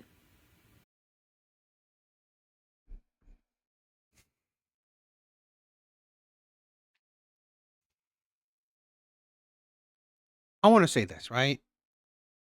Studies have shown that it's not necessarily concrete that cases against women have increased. So it's very complicated, but it has shown that women are reporting cases more than compared to the past. But here's the thing, my basis for it is that whether it's increased or not, you have to do the main caveat that the most violence of any case of these that she mentioned, it doesn't happen between strangers. It happens in intimate relationships, i.e., you know the man, i.e., you likely chose the man. So to say that men need to acknowledge this is okay, sure. There are violence towards women. But can women acknowledge, right? It's not like I'm trying to do what she just said, but like, can you actually make it more distinct, more specific, where women acknowledge that it's the men they choose, right? Statistically, it has shown that women receive more violence in relationships from the men they know than from strangers. Like I don't think I don't know if they understand or just don't care. I don't believe they care though. And that's why I get so mad. And I'm okay with being mad, and I'm okay with everyone getting mad at me about being mad. Imagine if we had battered men's shelters everywhere. Imagine that. Like We don't open them, right? We don't care. I've loved to use this statistic. 70% of one-way domestic violence is committed by women against men. 70%. With such high domestic rates against men, you wonder why we don't have shelters for men, because they don't care. we have battered women's shelters everywhere. That's a thing everywhere. Do we like female Because we care more. We care more about women than we care about men. genital mutilation where they literally cut off the clitoris so that women cannot have sexual pleasure in any situation because they're not allowed to do that? What is it? Oh, God, I guess I'm drawing a blank. Circumcision? Do boys, little baby boys, have a say in that? That's not what sex is for them. That's a thing. And by the way, that does happen in the US. Who is most sex trafficked? Do you know it is against the law to do, female genital mutilation? It's against the law. It's illegal. Okay. But to say that it does happen in the US is very disingenuous when there are murders that happens in the US. People still kill. I find her argument very disingenuous. Okay, yes, it happens in the US. Do you know that we have laws against murder and it still happens? Yes.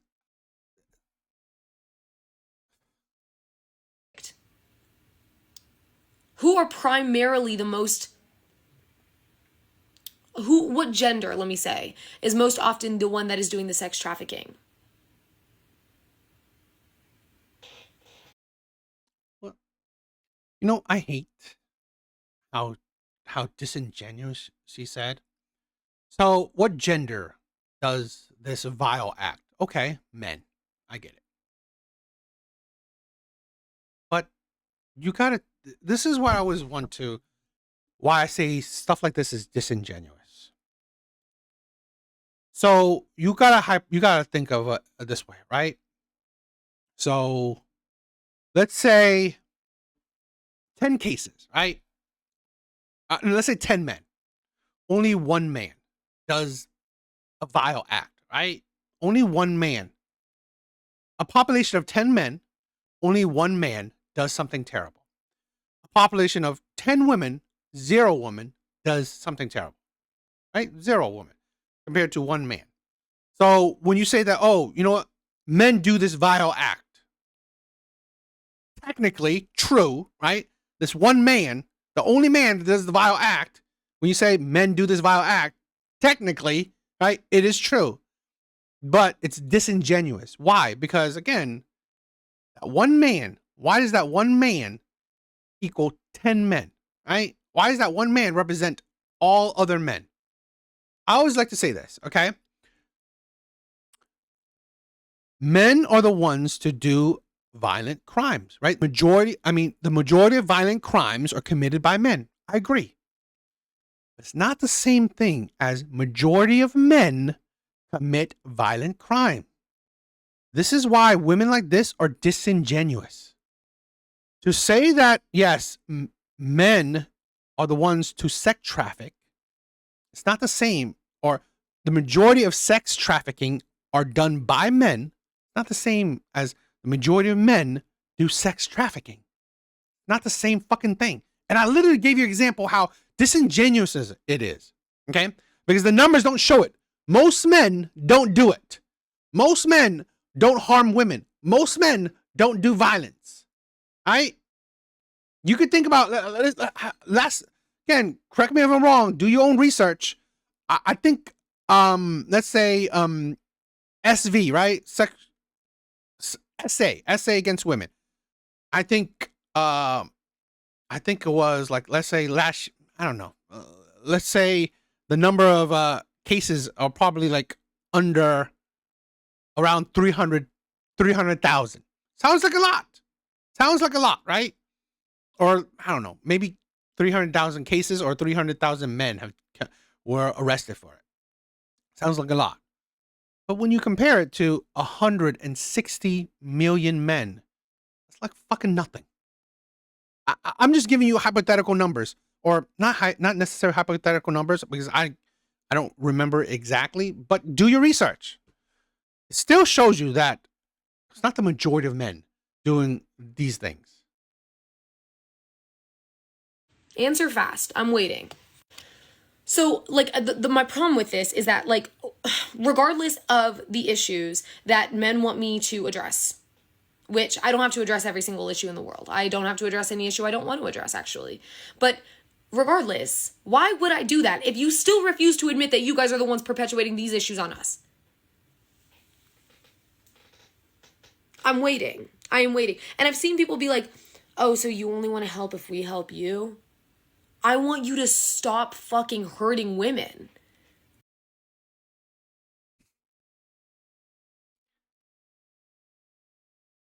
Her rhetoric is assuming you are hurting women. That's her rhetoric, right? You as a man, you are hurting women. That's her rhetoric. That's her assumption, right? She assumes you, right, who are saying this shit, is the one who's hurting women. And saying that you need to stop.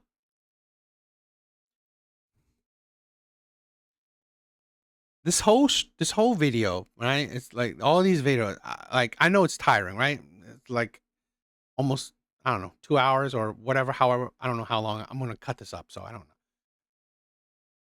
To assume that all men are this, when you constantly pick the few and make it to represent the majority. Please just stop dealing with men. Right? Stop talking about men. Stop focusing on men. Just focus on yourself then. Just focus on women. What? What? I have 8 sisters. Every single sister I have has a story, including me. We all have a story. We all have a story. Okay, so fucking what? If I have like 1,000 brothers and we all have a story, should I now just view all women the same way? Should I blame all women? The fuck, you have a story, so? Every one of your story means what? Unless you have 8 women, right? 8 sisters, including you, and you dealt with, let's say, 1 million man each. At least. Your pool of candidates, the pool of men you use for your study means fucking what? Nothing. Because again, it's a drop in the bucket. Doesn't represent all men. And it's funny because recently I saw a post about a teacher getting fired because she was molesting her teenage student. And every single male comment I saw, every single one I saw was, oh, he's not actually a victim. This was his dream. This is all he wanted. So you guys don't even care either. You guys don't even care. You don't even care about your own. Now, I've said this before, right? But you got to think about, it's not really a gotcha. It shows you how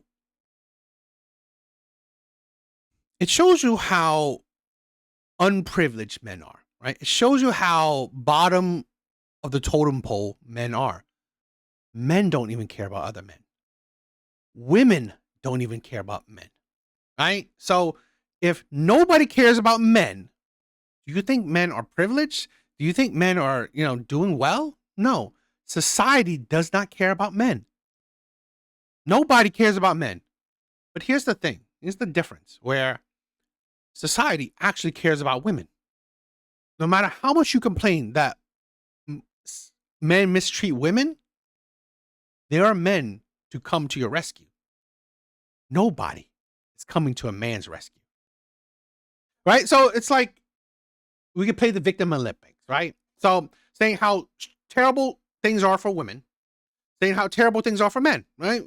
Play the victim Olympics. But here's the thing. Like I said, at the very least, there'll be men coming to your rescue, right? No one is coming to a man's rescue. Nobody. It's either he rescues himself or he fucking dies. Issues that you want me to care about. Because it's never been about the fact that you want these issues fixed. You just want women to care about it more. Like you want women to be the caretaker. And this is like women think that all men are just the same, right? So you equate that the men in that comment section, right, in that female teacher comment section, are the same men in your comment section that tells you to care about men, which I don't even give a shit about that. I would never tell a woman to care about men because honestly, that is against their nature. Women don't give a shit about men. At least their modern day nature. So that is the insanity where women constantly perpetuate this. All men are the same. All men are the same. The same men that say, oh, let's care about that you should care about men as well. You should care about men are the same men that are in that comment section of that female teacher saying, oh, men are not the victim. You want them back in that traditional role. And I will be damned. I will be fucking damned. I will. I will not be doing that shit. None of my fellow girls are doing that shit. We don't want to. Except for the weird ultra religious ones that keep posting about how we're all sluts and heathens and whatever, and that's fine, But it just gets to the point where I almost have to laugh, because like regardless of where the argument goes, they will still just not say that there's a major issue that men have with violence. Studies have shown, okay, that men are, let me see something. This is the thing, you can Google it. Yes, violence has decreased over time globally. But recent trends show fluctuation. While long-term historical data indicates that a dramatic decline in violence, some recent statistics shown increase in certain crimes like robbery and cybercrime, even as other crimes, other violent crimes such as homicide and assaults have decreased in the United States. Studies have also shown that men have decreased in testosterone, right? Which in turn have made men less violent, less aggressive, less domineering, less assertive.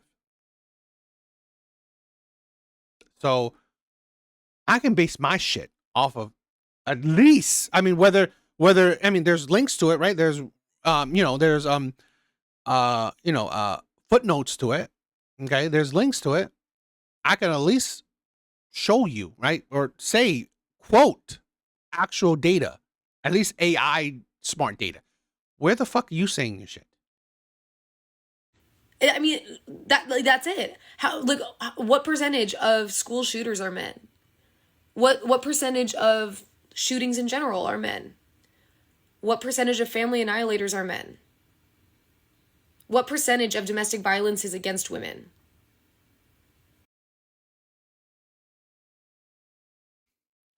I've told you that the 70% of DV against men. Majority of one-way domestic violence are committed by women against men. And let's not talk about the high DV rates within lesbian relationships.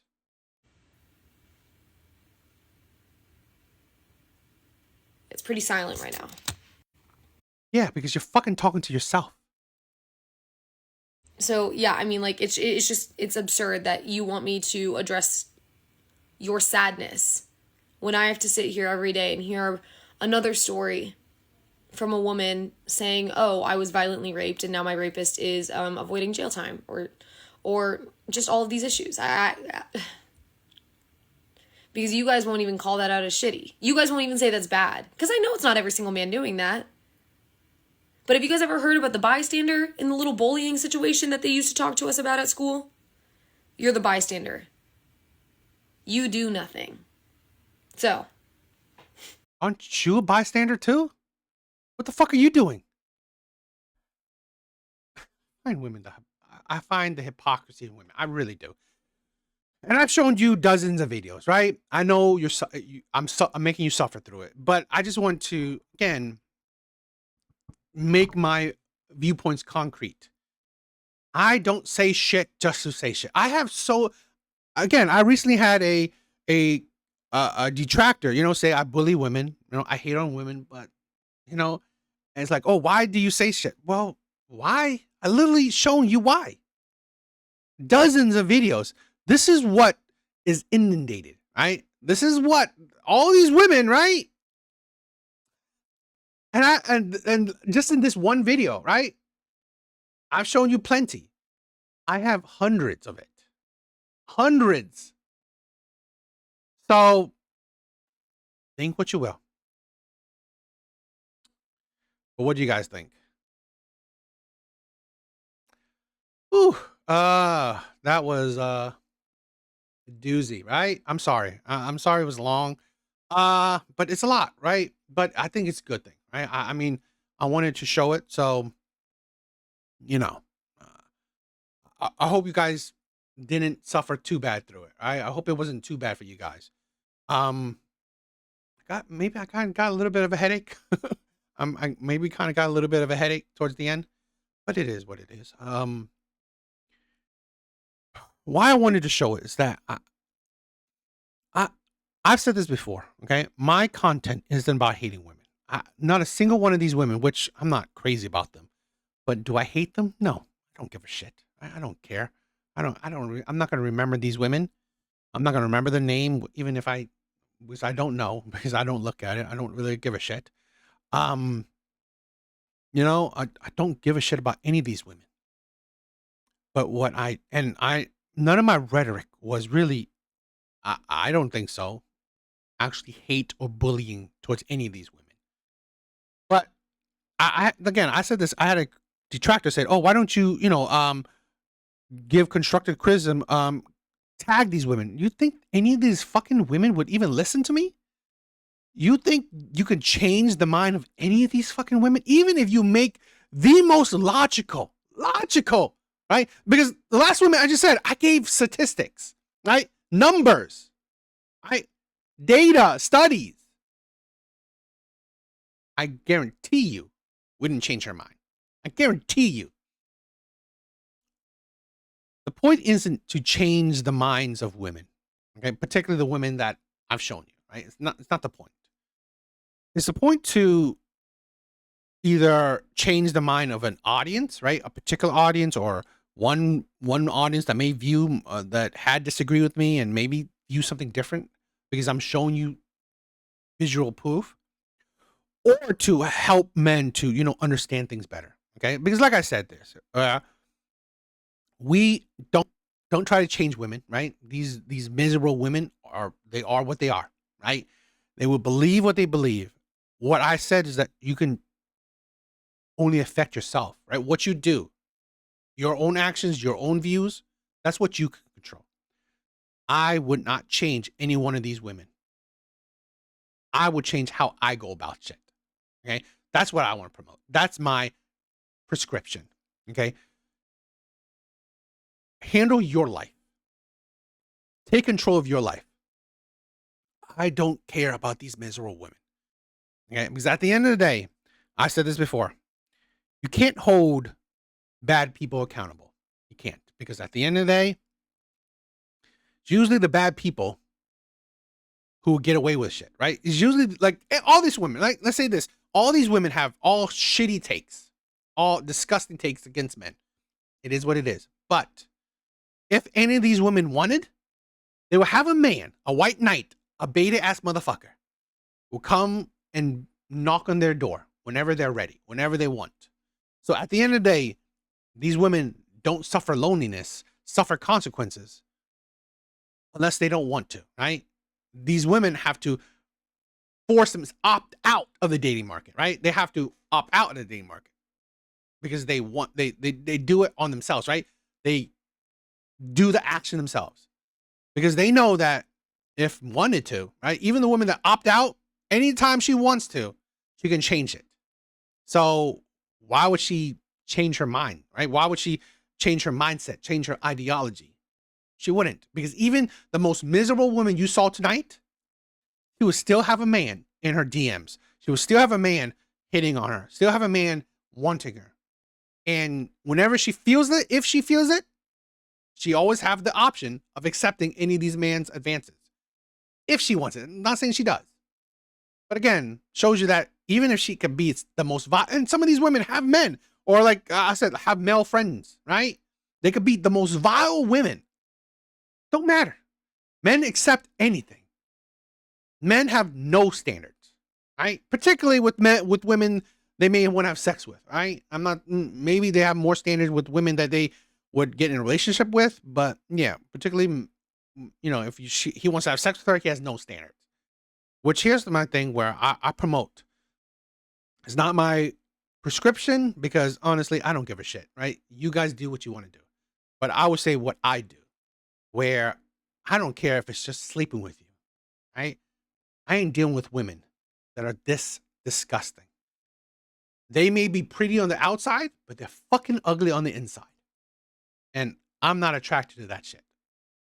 I wouldn't be able to get it up for women that are this disgusting. That's me, right? I'd rather stick to my boundaries and be single than be desperate for ugly ass people.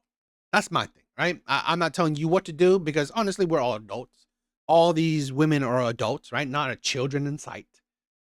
So that's why I don't prescribe to change anybody's mind. I've said this before. I'm just a man with a viewpoint, right? I'm just a man with an opinion. So whether you agree, disagree, I would love to hear it. But at the end of the day, we're adults. You do what you want. I don't. I just hope that if I made any sense, right? If it sound logical, if I made a good point, maybe you will follow. Maybe you will want to learn more. Maybe you want to have a conversation. Maybe you want to view other videos. So that's it, right? Ugh. How are you guys? Hope you guys, I hope you guys did stay for the whole video. I know it's tough, right? I know it was tough. I know it was tough. I know it was a long video. A lot of these, it was a hard time for me to, and some of these women, like there was like 7 minutes, 8 minute long videos, which is hard. And a lot of them said things were just tiring, right? Particularly if I have a long video. So thank you, right? Thank you guys if you guys stayed for this long, right? You guys are amazing. I love you. And I mean it, right? I've said this before. You guys are the ones that have followed me, the ones that support me. I view you guys as brothers, right? I view you guys as family. Okay. So you guys are amazing. Right. I hope you guys have a good night. I hope you guys have a good week. You guys are awesome. Please check out my other videos. If you haven't subscribed, please subscribe. I mean, like if you have watched this long, most likely you probably have already subscribed. But please check out my other videos. Please comment on them. Help me spread my content if you like it. If you don't, it is what it is. Right? All right. Later, guys.